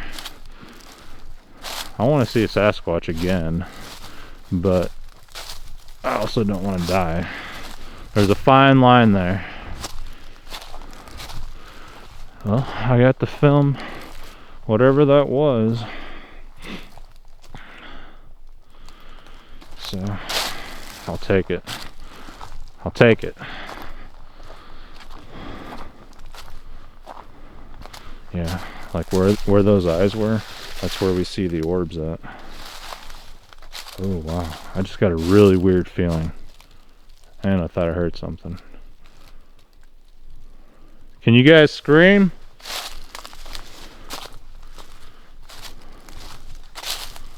Alright, 1% left on the battery. 1%. Okay, come on. Let's go.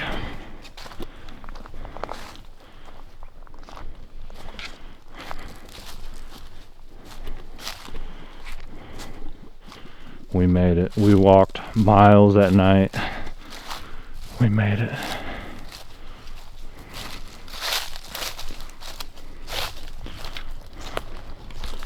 What the hell's that?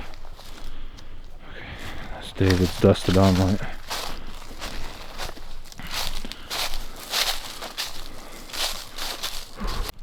That thing keeps freaking me out, man.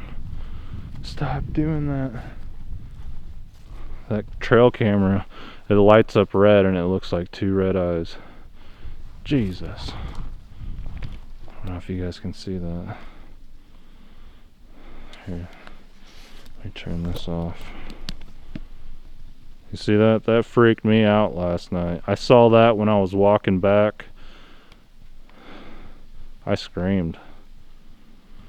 Oh my god. Oh.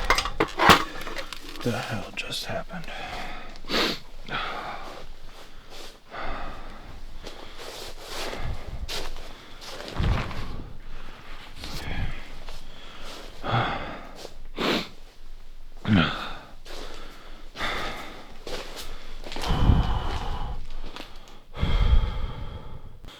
Okay, so I finally made it back to camp. I don't know what the hell that was.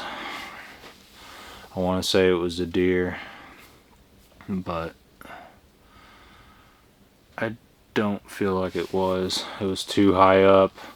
The eyes were spread apart and they were glowing like a yellowish orange color. I'm trying to gather myself right now because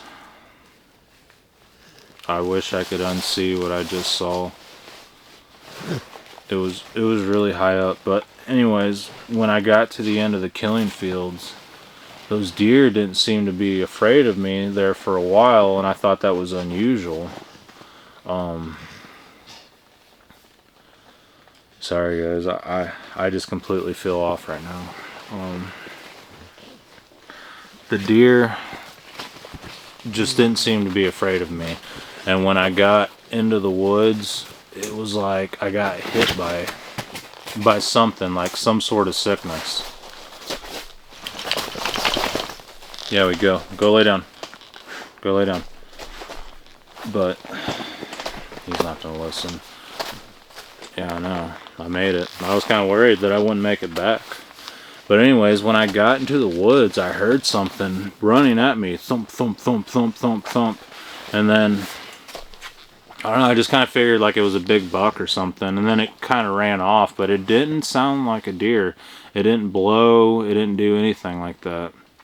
But by this point, like, I'm super sick. Like, I feel really, really sick. And I don't know how to describe that feeling, other than like waking up with the flu. I felt like I had the flu or something, and I still feel that way. I don't know what happened to me, but like my senses feel off. I feel drained, I feel nauseous, I feel sick, and I just don't know. But whatever that was really high off the ground, and the eyes were really big.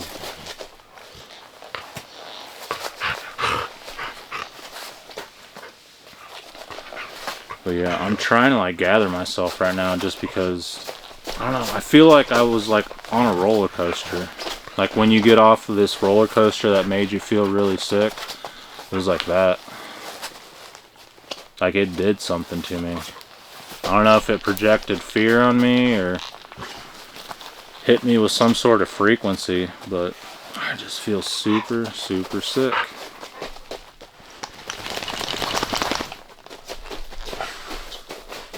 What do you guys think? Let me know down in the comments below, like, what do you think that was? What do you think happened? And like when I was talking to it, it showed zero fear, like no fear at all. And it scared me because there at one point, like I just saw like one eyeball, and then it came at me. Like it was running at me. It did not sound like a deer. I don't think it sounded bipedal either. It just sounded different. Oh man, I wish I could unsee that. I wish I didn't see that. I just want to see one during the day, like it go its own way and just walk off. That was like next level. It definitely didn't push over a tree, wouldn't knock, scream, or do anything, but it charged me. The thing is like when it came at me, it just disappeared. And then it sounded like it was to the left of me, and then it sounded like it was to the right, and then to the left again. At one point, like I saw something hairy hide behind a tree, and then I saw this light flash. I don't know if it was like its eyeball or something, but like I definitely saw light. And it wasn't like David's dusted on light, like it was in the woods, like below the hill. Like you can't see David's place from where I was at. Oh my gosh, I feel so drained. I feel sick. I feel like something crushed my body, shook me around, and threw me against a tree. No, but the best way to describe it is like I feel like I got off of like a roller coaster.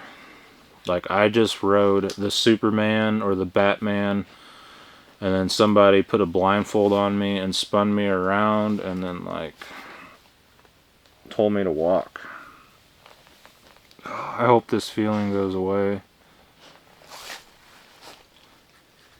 But another thing that happened before, like when I was approaching the deer, another thing that happened was I noticed my battery went from 90% to like 20. Just so I was like, okay, I better conserve some battery. And then when I cut into the woods out of the field, I turned it back on and it was at 30%.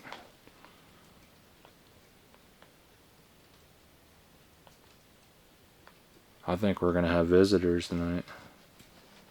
The crazy thing Another crazy thing is, like, where those eyeballs were is where I put the apples at.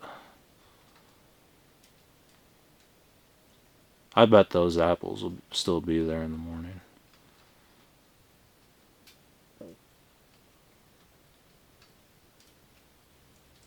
Wow, I feel horrible. I feel so horrible. I don't know how to describe it. Like, I'm just filled with dread, fear, nausea, disoriented. I don't even know how to describe this. You guys have seen many of my Killing Fields videos. Like, I've been out here plenty of times. Like, you guys haven't seen me react like this. I normally don't do that. But if something happens, I'm going to explain it exactly how it happened. I wonder if that was Bigfoot. That could have been a Squatch. Or what if it was a dog man or something else? I shouldn't have said that on the way up the hill. I was talking about, like, skinwalkers and dogmen. I shouldn't have talked about it. Because the Native Americans said if you talk about them, they will show up. We're going to say that was a deer. Let's just call that a deer. Makes me feel better. I don't think that was a deer, though. What the hell just happened? That felt like a nightmare. And I'm like super paranoid now. I feel like the paranoia comes along with the mental trauma that I just experienced.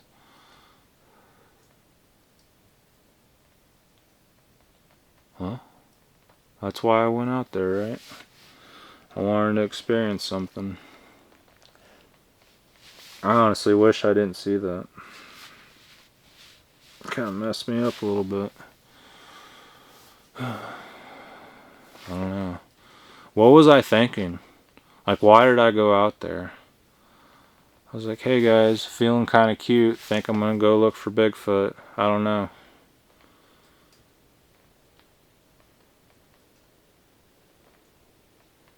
I'm like beside myself right now. Oh my gosh. Now I have to worry about Sasquatch coming around my tent. I know a lot of the skeptics are thinking, like, what the hell is wrong with this guy? There ain't no Sasquatch out there. Why are you acting that way? Well, whatever those eyes belong to, I have to worry about that coming up here because I possibly pissed it off. I hope I didn't. I can't believe it came at me. Like, it was coming at me. When, like, I saw those eyes, I mean, they had to have been like this. And it was far away, too, and it still looked big.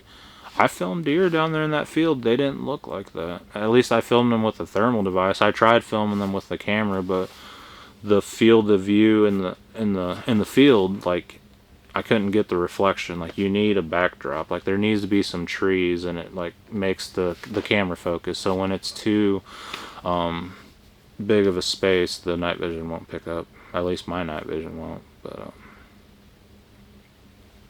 I don't know. That scared the hell out of me.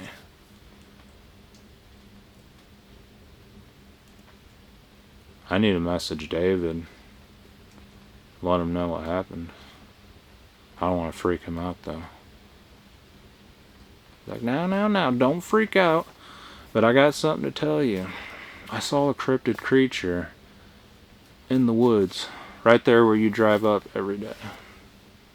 Not really that big of a deal, but I just wanted to tell you.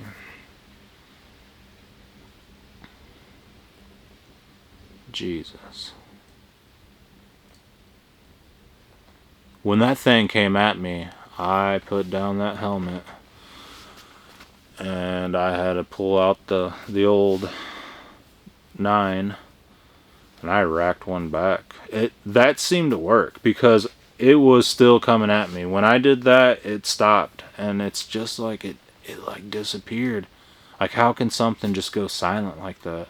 That was the scariest thing right there. Like, the eyes freaked me out, but when I when I saw the eyes coming at me and that thing charging, I was like, oh my god, what did I do? Why am I here? Oh man. Now that the adrenaline dump is now that I'm coming off of this adrenaline, like, I'm getting kind of emotional.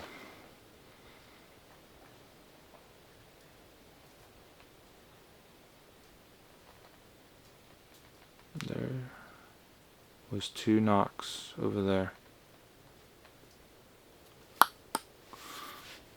Louder than that.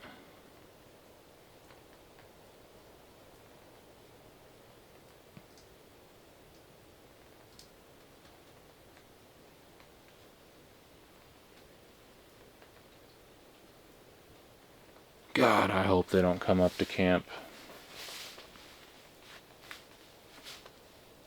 Because, like, that's what I want. I want them to come around, but I feel like if they do, they're going to be ticked off. They're not going to be happy. But I did leave some apples down there, so hopefully they show me some mercy. Alright. Well, I'm signing out, and I'm done with that. I'm gonna try to relax and get my mind right, get feeling good again, or normal. Damn it. Okay, guys. Check back in with you here in a bit.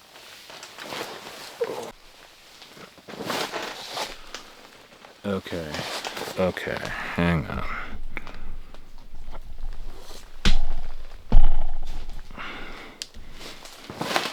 Alright, I have one more thing to say. Pretty sure I went out there at 8 p.m. And I know on the way down there I said it's like around 10. It wasn't. It was earlier than that because I checked my phone when after I said that, and I was like, oh, it's only 8 something. I just checked my phone to message David, and it is midnight. How did that... Like, I went down that trail through the fields and back up and around, and it's midnight.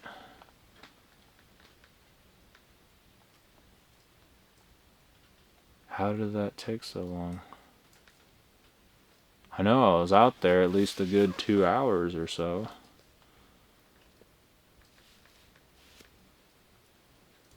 That was like 4 hours. Huh. I don't know what to think about that. How was I out there for 4 hours? Alright, I'm gonna need to get a drink of water and really think about this. I just wanted to make sure I said that. Okay. Officially signing out for the night. I'll check back in with you guys in the morning, or if something happens, I will film. But, I don't even know what to think about that. Alright, I'm gonna need to get some rest and just, like, relax. Alright, so I'm tuning back in. I was reviewing the footage, and it totally doesn't look like a deer.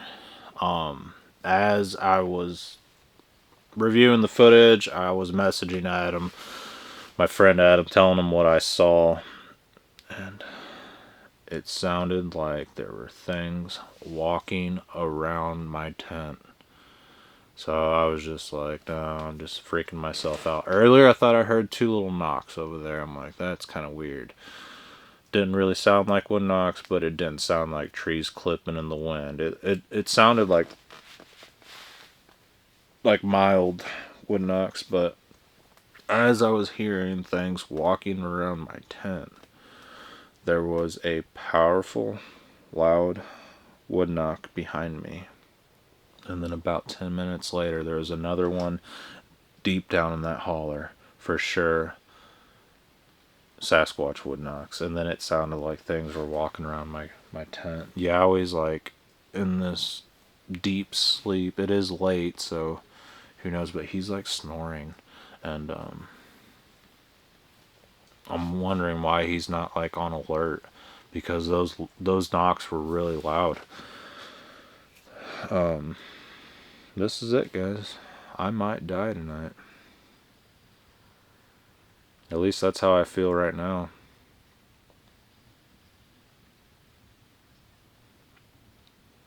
I just feel like throwing up, honestly.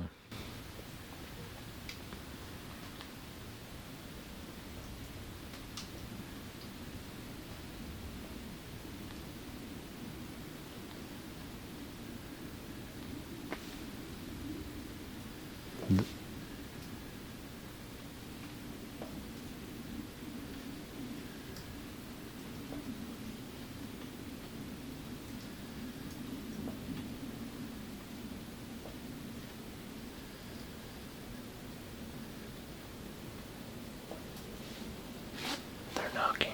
They're knocking. Oh my god, the knocks are getting closer.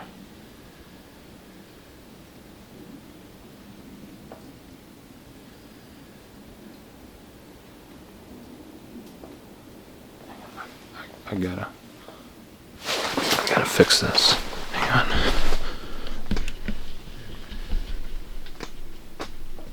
Oh my god, oh my god, oh my god, oh my god.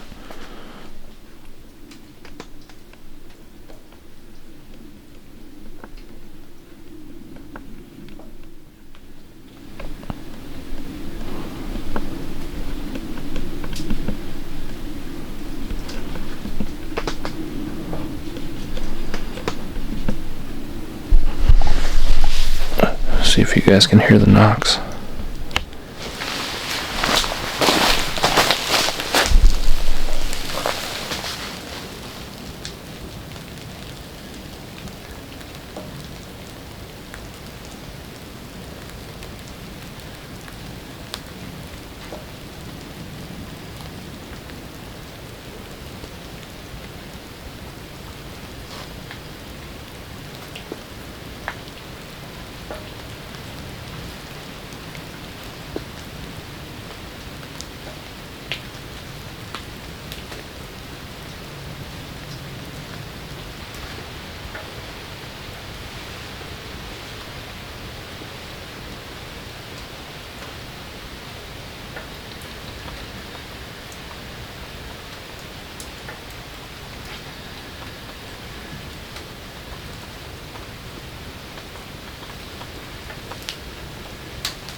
Well, as I was talking, there was all kinds of wood knocks happening back that way. I don't know if the camera picked it up, but I went ahead and turned up the microphone as much as possible.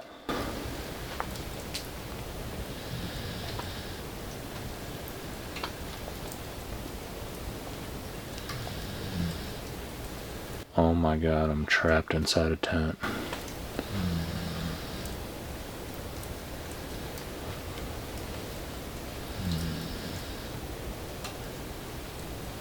Now my battery's down to 33%. I just put a new battery in there. My batteries just keep draining. Oh, I don't know what to do. Oh man.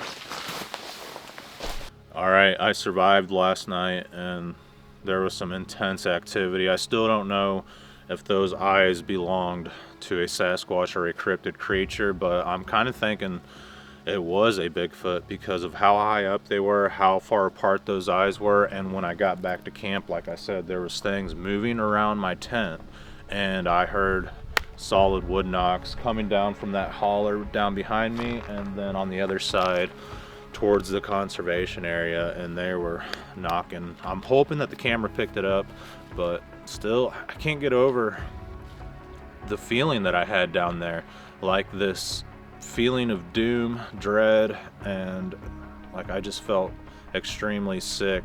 And I couldn't make that up. I told you guys before I saw the eyes, like, I don't feel right and I feel super sick. Like, I don't know. People talk about these things projecting fear on you and hitting you with infrasound. Maybe that's what happened. I'm not really sure. I mean, the timing was definitely unusual.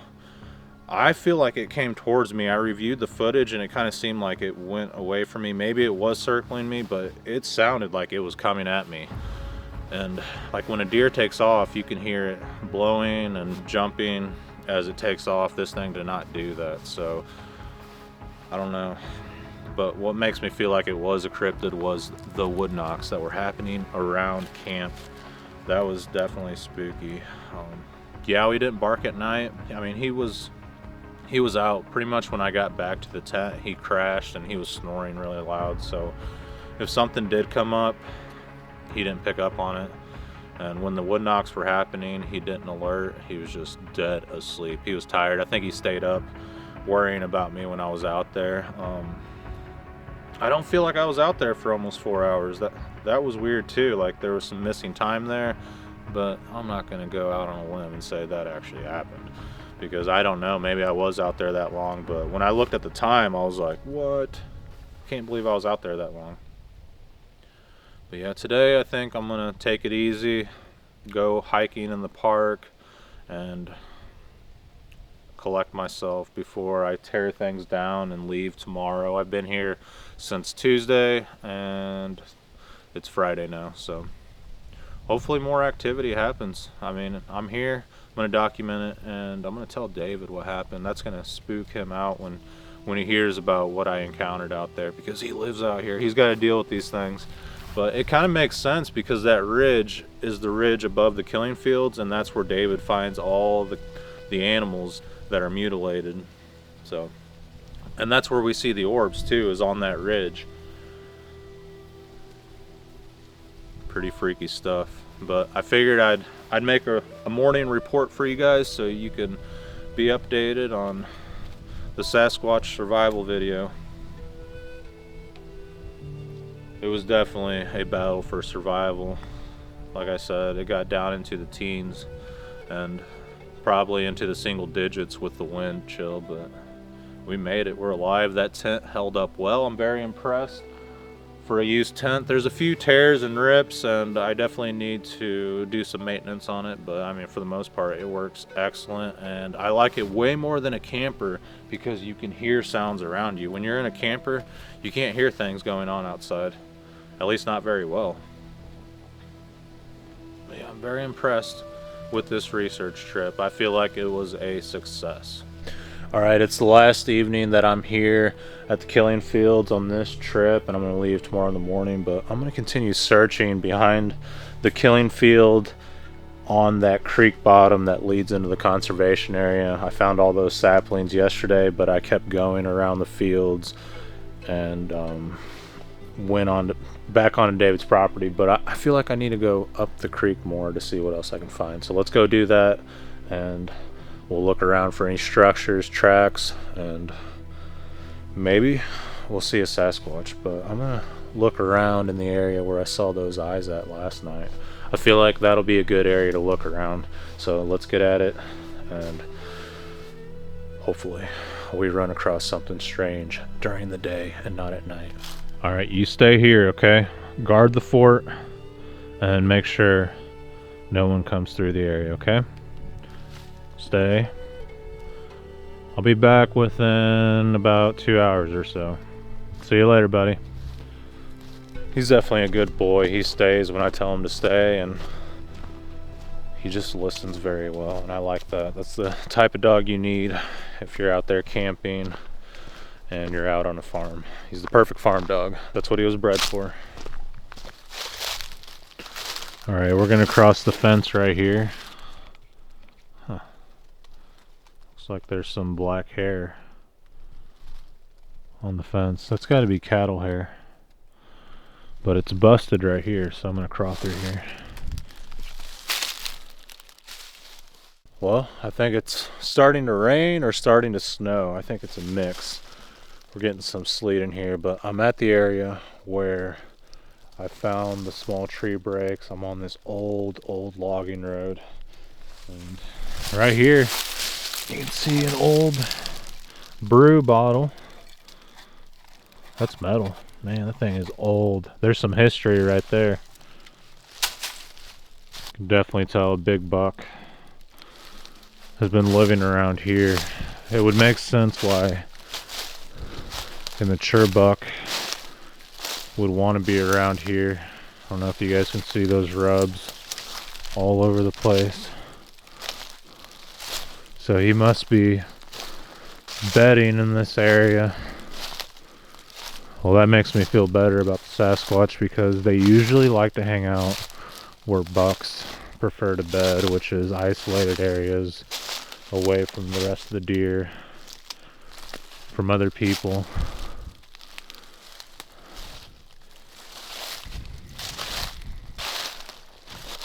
Well, I'm way back here in the conservation area, and I noticed these rocks.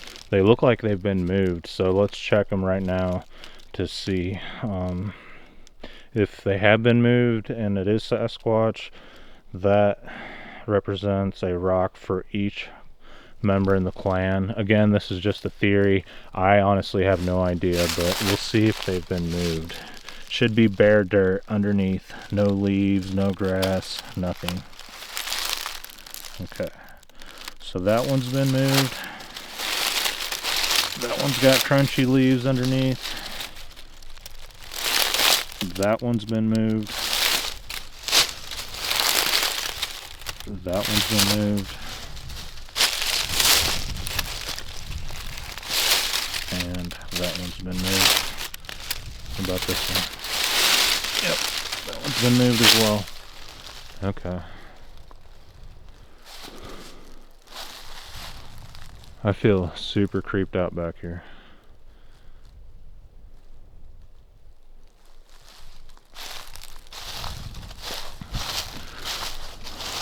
That one looks like it's been moved. And this one. We'll check these two rocks. We're not going to check every single rock out here. This one's huge. Okay, see, bare dirt. That's been sitting there for a while. This one's leaning up against this tree. You can obviously tell this had been moved at some point in time. But it's got fresh dirt underneath. We'll put it back. I find the rocks to be very interesting because the Sasquatch will move rocks around and they stack rocks, and primates, or just, let's just say Sasquatch. The humanoid Sasquatch have been known to throw rocks at people, and sometimes huge rocks. It's gonna get dark here in about an hour and a half, and I'm a few miles away from camp, so if I don't do this right, I'm not making it home tonight. Oh wow, look at this.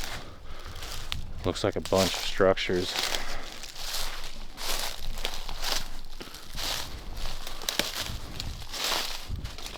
A bunch of arches back here. Check this out. That looks like an old arch. That could be natural. But look at those back there. Looks like a little nest. Look at that.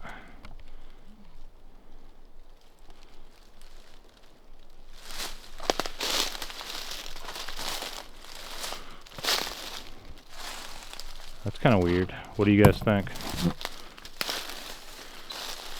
Kind of looks like Sasquatch to me, but I'm not sure.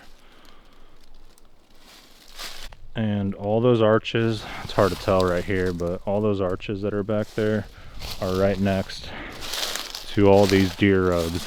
See what I mean? Like, the Sasquatch follow the game trails. You can tell that one's been rubbed. This one's been rubbed. This one over here has been rubbed. And essentially the deer are marking their territory, leaving their scent behind, and it's their status within the herd. And I feel it's the same way with the arches. There's another one. There's a big one back there that's been rubbed. I don't know if you guys can see that.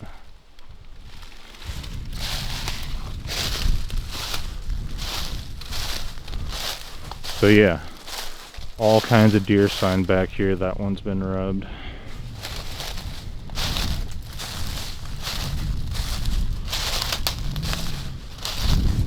Totally a big buck living back here. What the heck?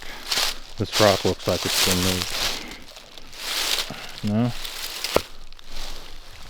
Well, the fact that it's sitting on that rock, that's kind of weird. So in my mind, I was walking the exact direction back to David's property, and when I looked on Google Maps, I was going the complete opposite way. So I'm going to trust what Google Maps says, and this potentially could be a very bad situation. If I don't make it home at the appropriate time, I will be stuck out here, and it's going to drop down in the low 20s, and I will be screwed. Alright, so I'm not going to focus on Bigfoot. I'm just going to try to make my way back. If I see anything along the way, I will film it. But right now, it's a mission for survival.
These deer have no idea that I'm here. Alright, I'm looking through the thermal device, looking for any heat anomalies. Oh, strange. I just heard something behind the camera over there. I'm not sure if it was a wood knock. It sounded like two limbs just clicked together really loud.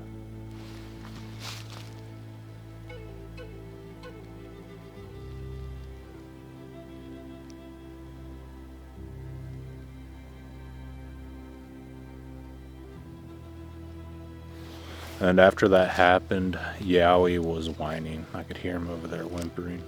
Yeah, he's whimpering right now. Sounds like something's moving around me. What's wrong, buddy?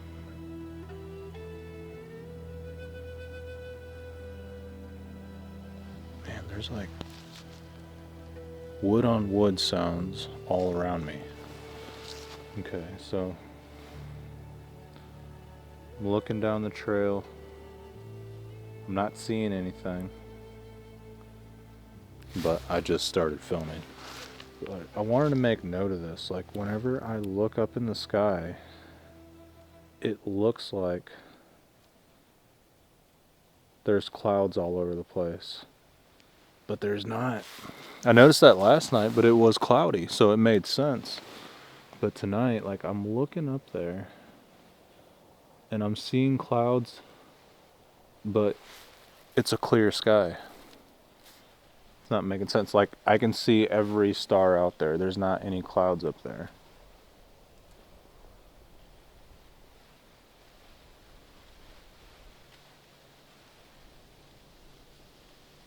Strange. Maybe I'm looking into like another world and I can't see it with my physical eye, but the camera can. Yeah, Yowie's still whimpering. Strange. Those totally look like clouds.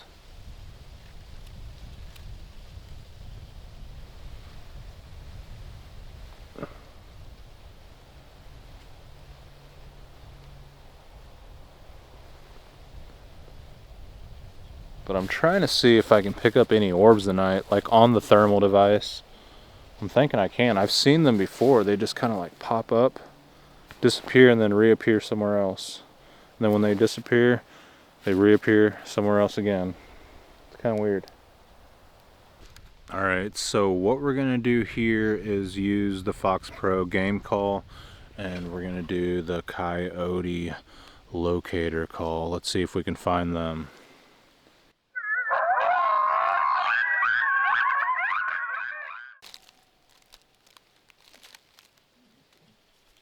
I heard something like next to me. It sounded just like the coyote locator call. The howl at the end, it was Yowie. He was right next to me, yipping like a coyote. It was pretty cool. So we'll do that a few more times. I won't bother you guys because I know it's annoying when you're watching on TV. It's pretty annoying out here, but I want to see if I can strike up some animals or see if anything's around. Usually the Sasquatch will vocalize and the coyotes will answer, or vice versa. Alright, something replied.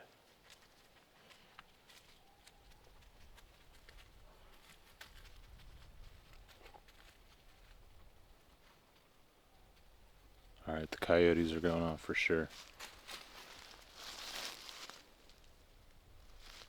Pretty spooky. The coyotes are howling, but it's in the same direction that they were howling in the other day. I think it was Tuesday. It's Friday now. But yeah, the batteries died on this thing, so I only had one chance. Oh my gosh, did it turn back on? That is freaky. It died. I don't know how it turned on its own. Weird. Like Ron Moorhead said, if you haven't experienced electric anomalies, like device failures, then you haven't been doing research long enough. I agree with him there.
Alright, the device died for some reason.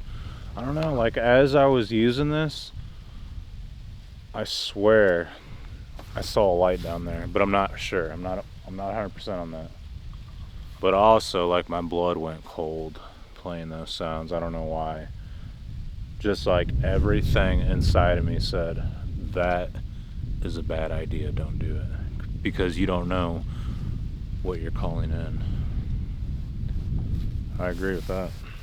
But now, we're going to pull out the thermal device and just look around. We'll spend a few hours out here just looking through the device, seeing if anything shows up. Yeah, I don't think that was a good idea to play that. I've done it before, but for some reason tonight, it just does not feel like a good idea. Yeah, he's been acting strange too, so I put him back in the tent. He just seems like really uncomfortable.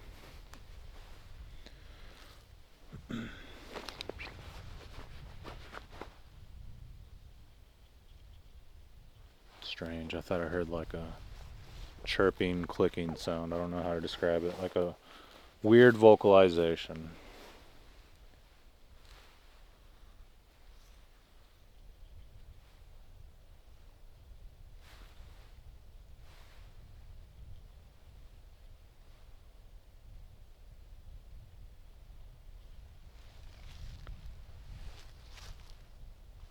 Whoa. There was like a heat signature behind the tree, and as soon as I looked over there, it kind of hid behind the tree. I'm not sure what that was. Maybe it was a flying squirrel. Very well could have been. I always hear sounds behind David's son's camper. It's kind of a bummer that thing's sitting there. I'm not complaining, but if something's over there, I can't see it. Like half of my view around camp is blocked off. Oh, there is something over there. I'm not sure what that is. Definitely a heat signature over there. It seems small, but maybe it's an orb or something. Yeah, he's over there around the camper, so maybe that's what I was hearing, but there's also a heat signature over there.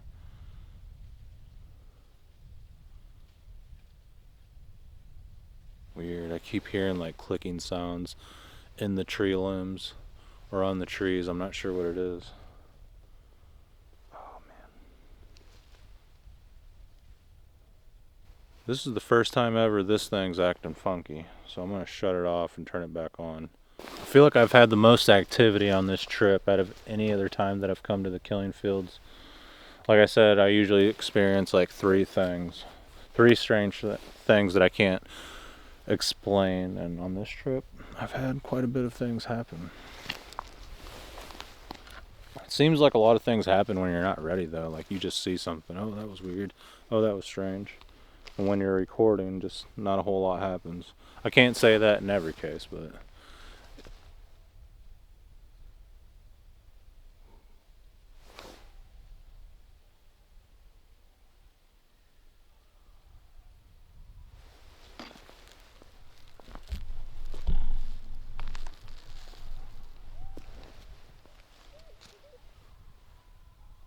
coyotes are going off.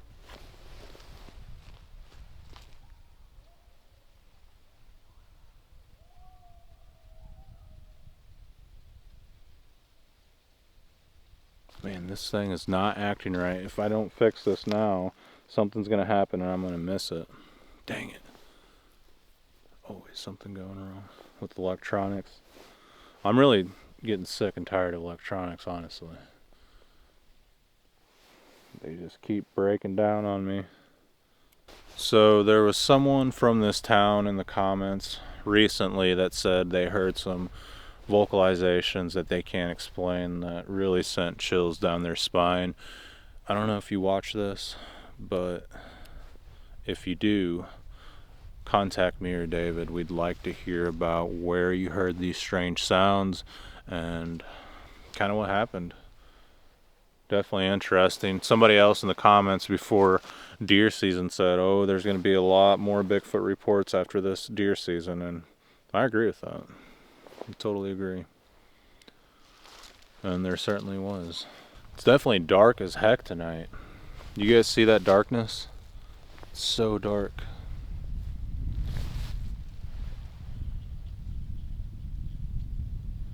Kind of wish I had somebody else out here with me doing research so we can work as a team. It's hard doing this by yourself and trying to stay alive. I think that's the hardest part about camping is just survival. I say it all the time, like if I could just camp, it'd make things so much easier. It makes things like 20 to 50 times harder when you're trying to film everything.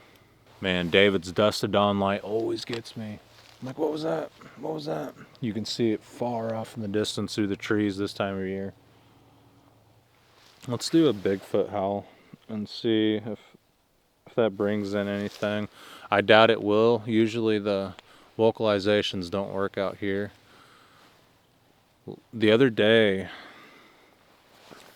There are some friends out here of mine, and we did some wood knocks, and we definitely heard wood knocks in the park. And after that eye incident, I was hearing wood knocks around camp, so I feel like they definitely came up to camp to show me who's boss, and it was freaky. I felt like they were intimidating me, and I thought about this today, and I have to make note of it because you guys might say something in the comments, and it's a valid reason. Last night when I ran into the eyes, I didn't even think about it last night till later on the next day, about an hour ago. Why the heck did I not use the thermal device? I think I was so freaked out. I was trying to hold that camera still, and I was wondering, like, what is this? What's it gonna do? Oh shoot, I better pull out my pew pew. And I never thought about using my thermal device. It was on the helmet, but I'm trying to make sense of it, and I thought about it for a little while. I would have to put down the camera and the pew pew and put that helmet back on, and then with that helmet everything's like, it's like you can't see or hear anything, even though you have like the Walker earbuds, and it intensifies the sound. When you put that thing on, it's like somebody put a bag over your head. And I don't know, honestly I didn't even think about using the thermal, but I should have done that. But at the same time, like, there's the eyes and I'm trying to film it. Like, it would have been awesome footage if that thing just would have stepped out and we would have seen it clear as day. But no, definitely I wish I would have used the thermal device. I don't know what I was thinking, but at the same time I was thinking about survival. It was like an instinct, like, I have to film this and I have to protect myself, and the thermal was right there. I never thought about it. I think if I did think about it, I wouldn't have put down the camera and what I had and adjusted that helmet and put the strap on, but that's probably what I should have done. But at the same time, if that thing did come at me, I would have been like in a different world. Like I said, a bag over my head. I would have been like, what's going on? It would have been too hard if I would have had to shoot with that helmet and that thing like in my face. Like, I don't know. It's like, what do you do in that moment? And that's where I was. All right, we'll try doing some wood knocks. It seemed to work the other night, so let's give it a shot. We'll have to be very careful with that because we don't want to confuse that on the audio recorder. I know it turns on at 5 p.m., so I check the time on my phone and I'll go back that amount of time, and if I hear a wood knock, I'm gonna know it was me. But anything after that, who knows? We'll do 3 wood knocks. We just don't want to do it all at the same time. Sorry, yeah, he's making so much noise.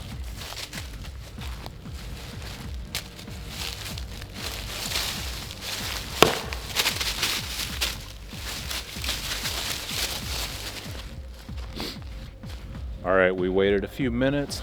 Now we're going to do another wood knock. Haven't heard anything, but last time I did some wood knocks in about 30 minutes. Later they did some wood knocks in the park, and then maybe an hour after that they did more wood knocks, which was pretty cool, in the same direction.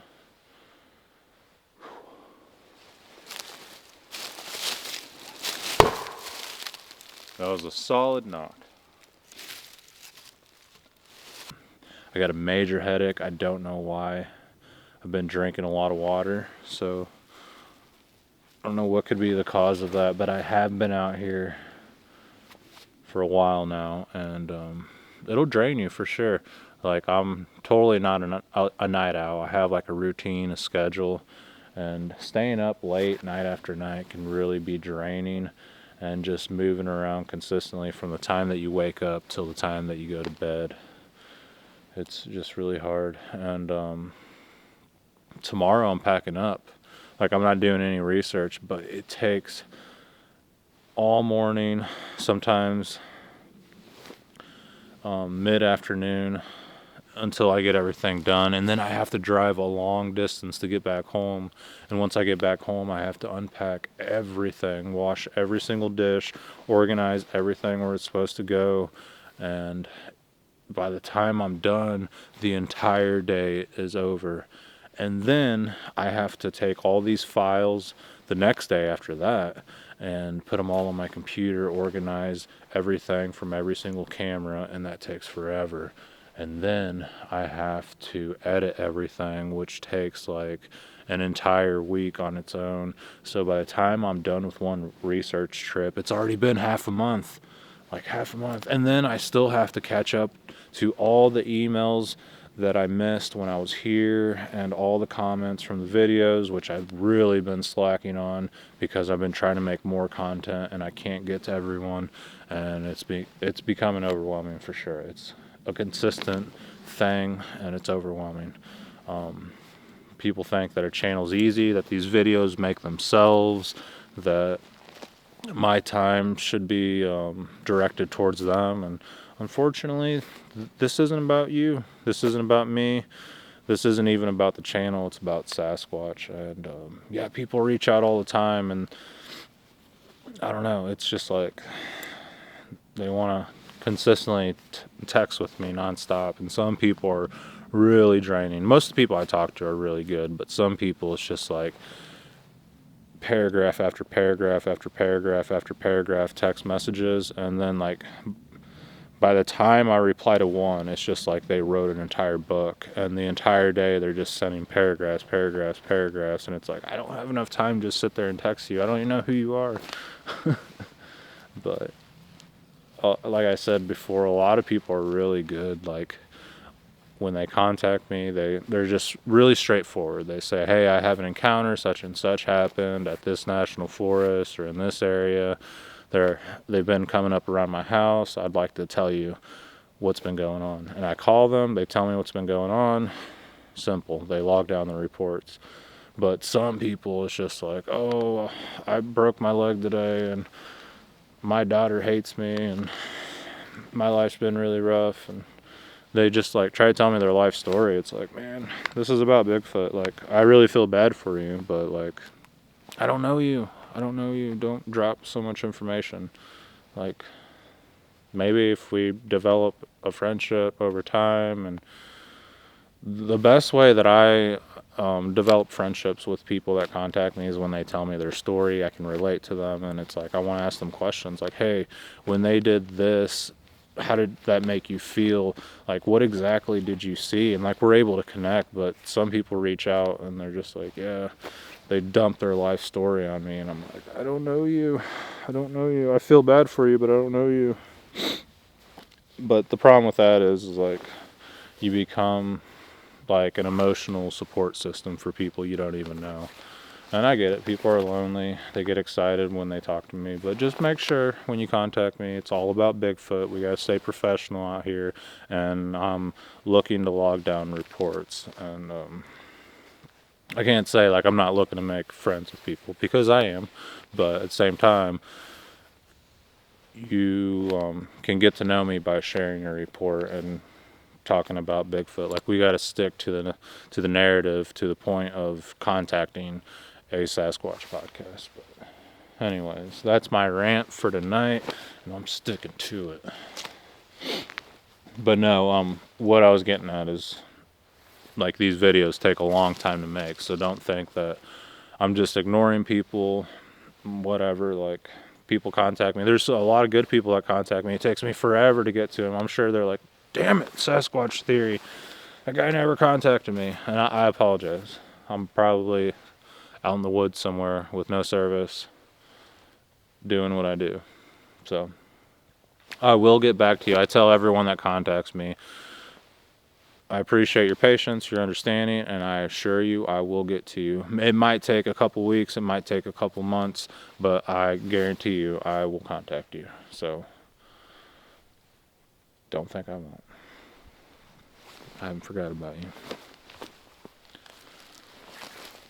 Wow, it is eerily quiet.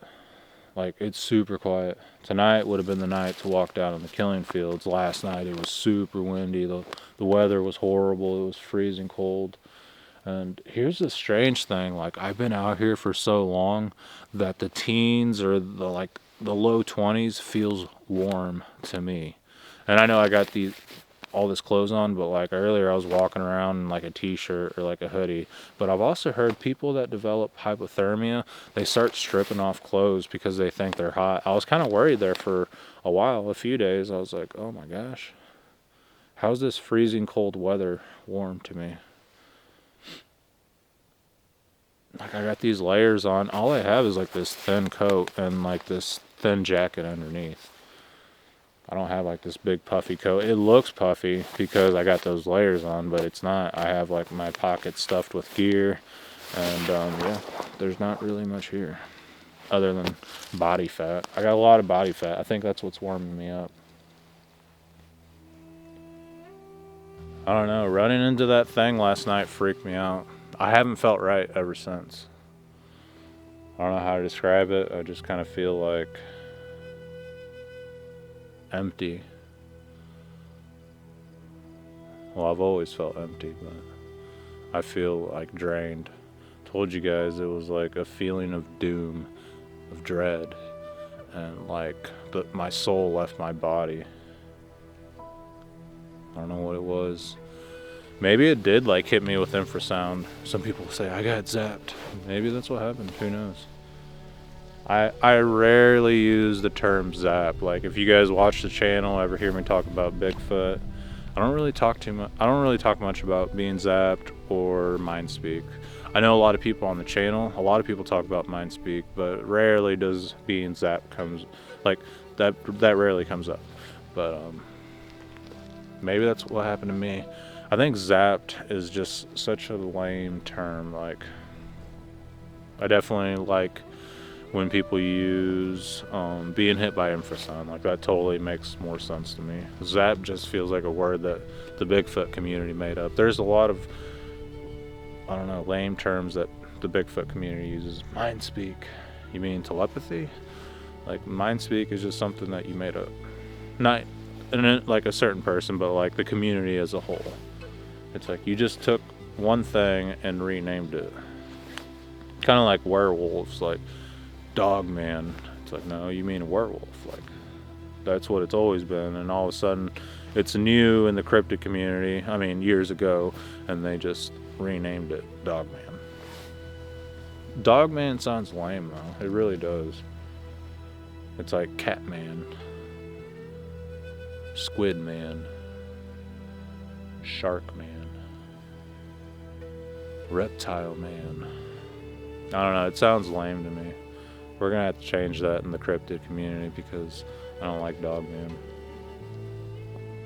I name all my Dogman reports Dogman encounters, but to me, it just doesn't do the creature, the entity justice.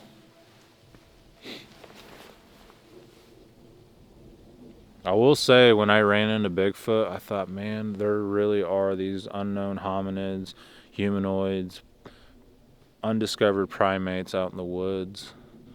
And the more I do research, I hate thinking that it's supernatural, which I've experienced the supernatural with the Sasquatch, but I don't know. I thought it was cooler when it was just like an undiscovered primate. I feel like it's a big turnoff when Bigfoot is associated with the paranormal, which they really are. But I feel like that pushes people back from really being into Bigfoot. Like, it's exciting when it's just an undiscovered primate. Everybody wants to know, like, do these things exist? But once you associate the paranormal, which there really is paranormal stuff going on with it, it pushes people away. And I feel like that's a reason why the BFRO doesn't want to associate with the supernatural, because it messes with the people that would be interested in the subject, and like how many people like their website and the work they do like attracts. Like, it attracts a lot of people because looking for Bigfoot's fun. Like, how cool is that? There's an undiscovered animal out there. And then like when you talk about the supernatural, it really damages like how much revenue they make, people coming on expeditions, because it's exciting looking for Bigfoot.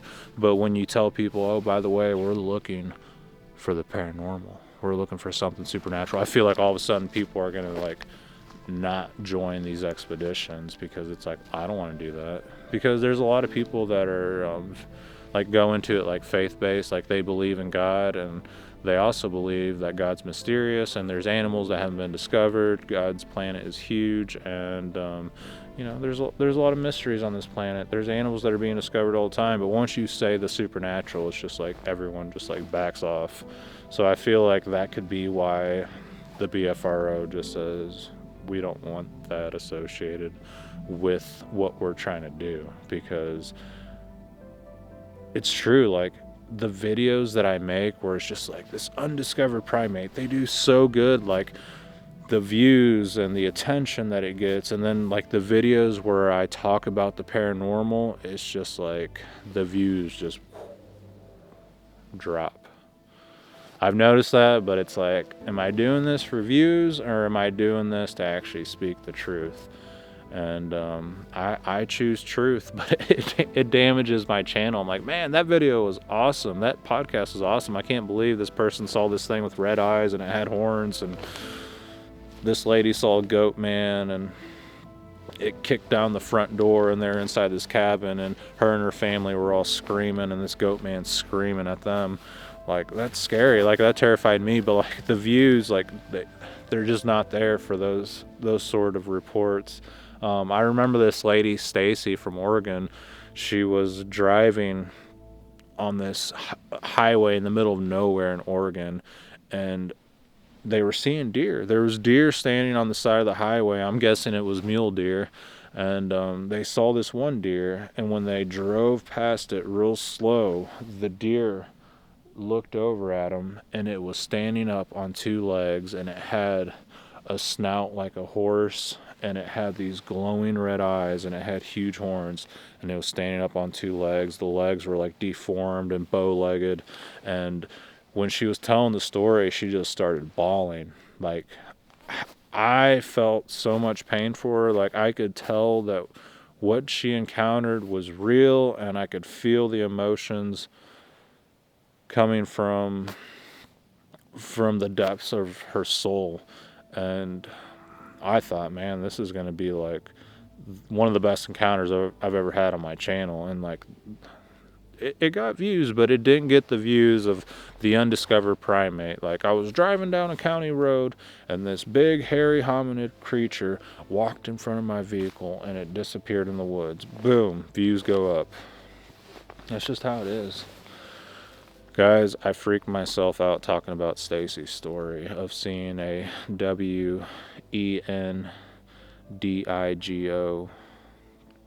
Like, I was freaked out telling that encounter, but like as I was looking at the camera telling you guys that, I saw this light in the woods. It like turned on, this orange colored light. I don't think it was David's light either. Dang it, why'd I have to start talking about that at night? No more talk about Dog Man or Deer Man. We'll call it Deer Man. That freaked me out. I don't like doing that. Also, playing Ron Moorhead's vocalizations scared the hell out of me. Now I'm spooked. Why do I gotta spook myself when I'm out here doing Bigfoot research? Yeah, like the feeling I get when I'm doing research outside at night is like the same feeling of like when my brothers would lock me into a room at nighttime when it's pitch black, and they'd shut off the lights and like keep me in there. Because like, I don't know, I was a kid, I was scared. It's that same feeling when I'm out here times 50. Like, I'm in this dark room, locked up, and I'm scared as hell. That's the feeling I get when I go looking for Bigfoot. The wind picked up. How lame is that? Oh man. I haven't heard any wood knocks though. Nothing replied. They're gonna wait till I stop recording. I go back in the tent and I'm minding my own business. Isn't that weird?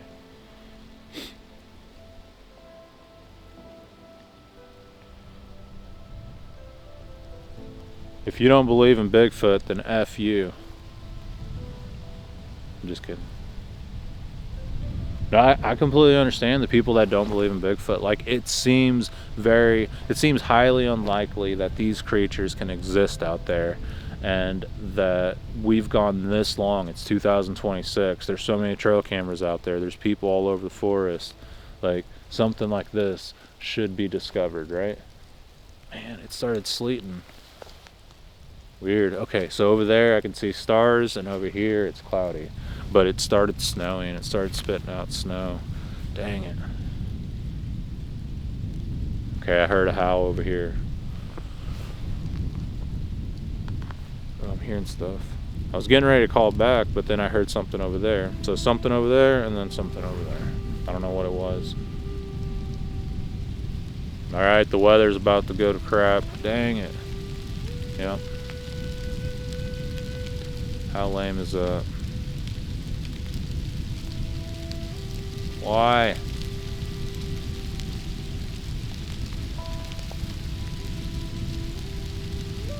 Well, so much for grabbing the chair and sitting out here with a thermal device. Hopefully it doesn't snow a ton. I can see the stars over here on the east side of the United States, but on the west side it's snowing, or it's sleeting, like it's spitting out ice. Where the heck did that come from? Why? Haven't you beat me up enough? Ah. Okay, I'm gonna take a break. I'm gonna go sit this one out. I don't want my camera to be ruined by rain and sleet. Alright, I'll check back in with you guys when something happens. So I left these gifts on a past research trip. It was basically a marble, a bag of smooth stones, a golf ball, this little toy, and some what seems to be crystal rocks. But when I arrived on this trip, these two rocks were here, and it looks like flint rock. I did not put them there. I asked David if he put them there, and he said no. So it seems like the gifting is working, and I didn't put them on there. If somebody did, I don't know about it, but maybe these things showed up. It's very possible. What do you guys think? Alright, we didn't have too much activity last night. It's super windy today, and I'm gonna break everything down. I am impressed with the activity that I experienced out here, and it was nice to switch things up, come out here when no one else is around, and I think that's why I experienced activity. I do plan on returning to the area very soon to see what else I can experience, but I appreciate everyone for watching. If you're not subscribed, go ahead and subscribe, and I appreciate all the people that support the channel and the research, and thank you guys very much. Until the next one, you guys be safe out in the forest.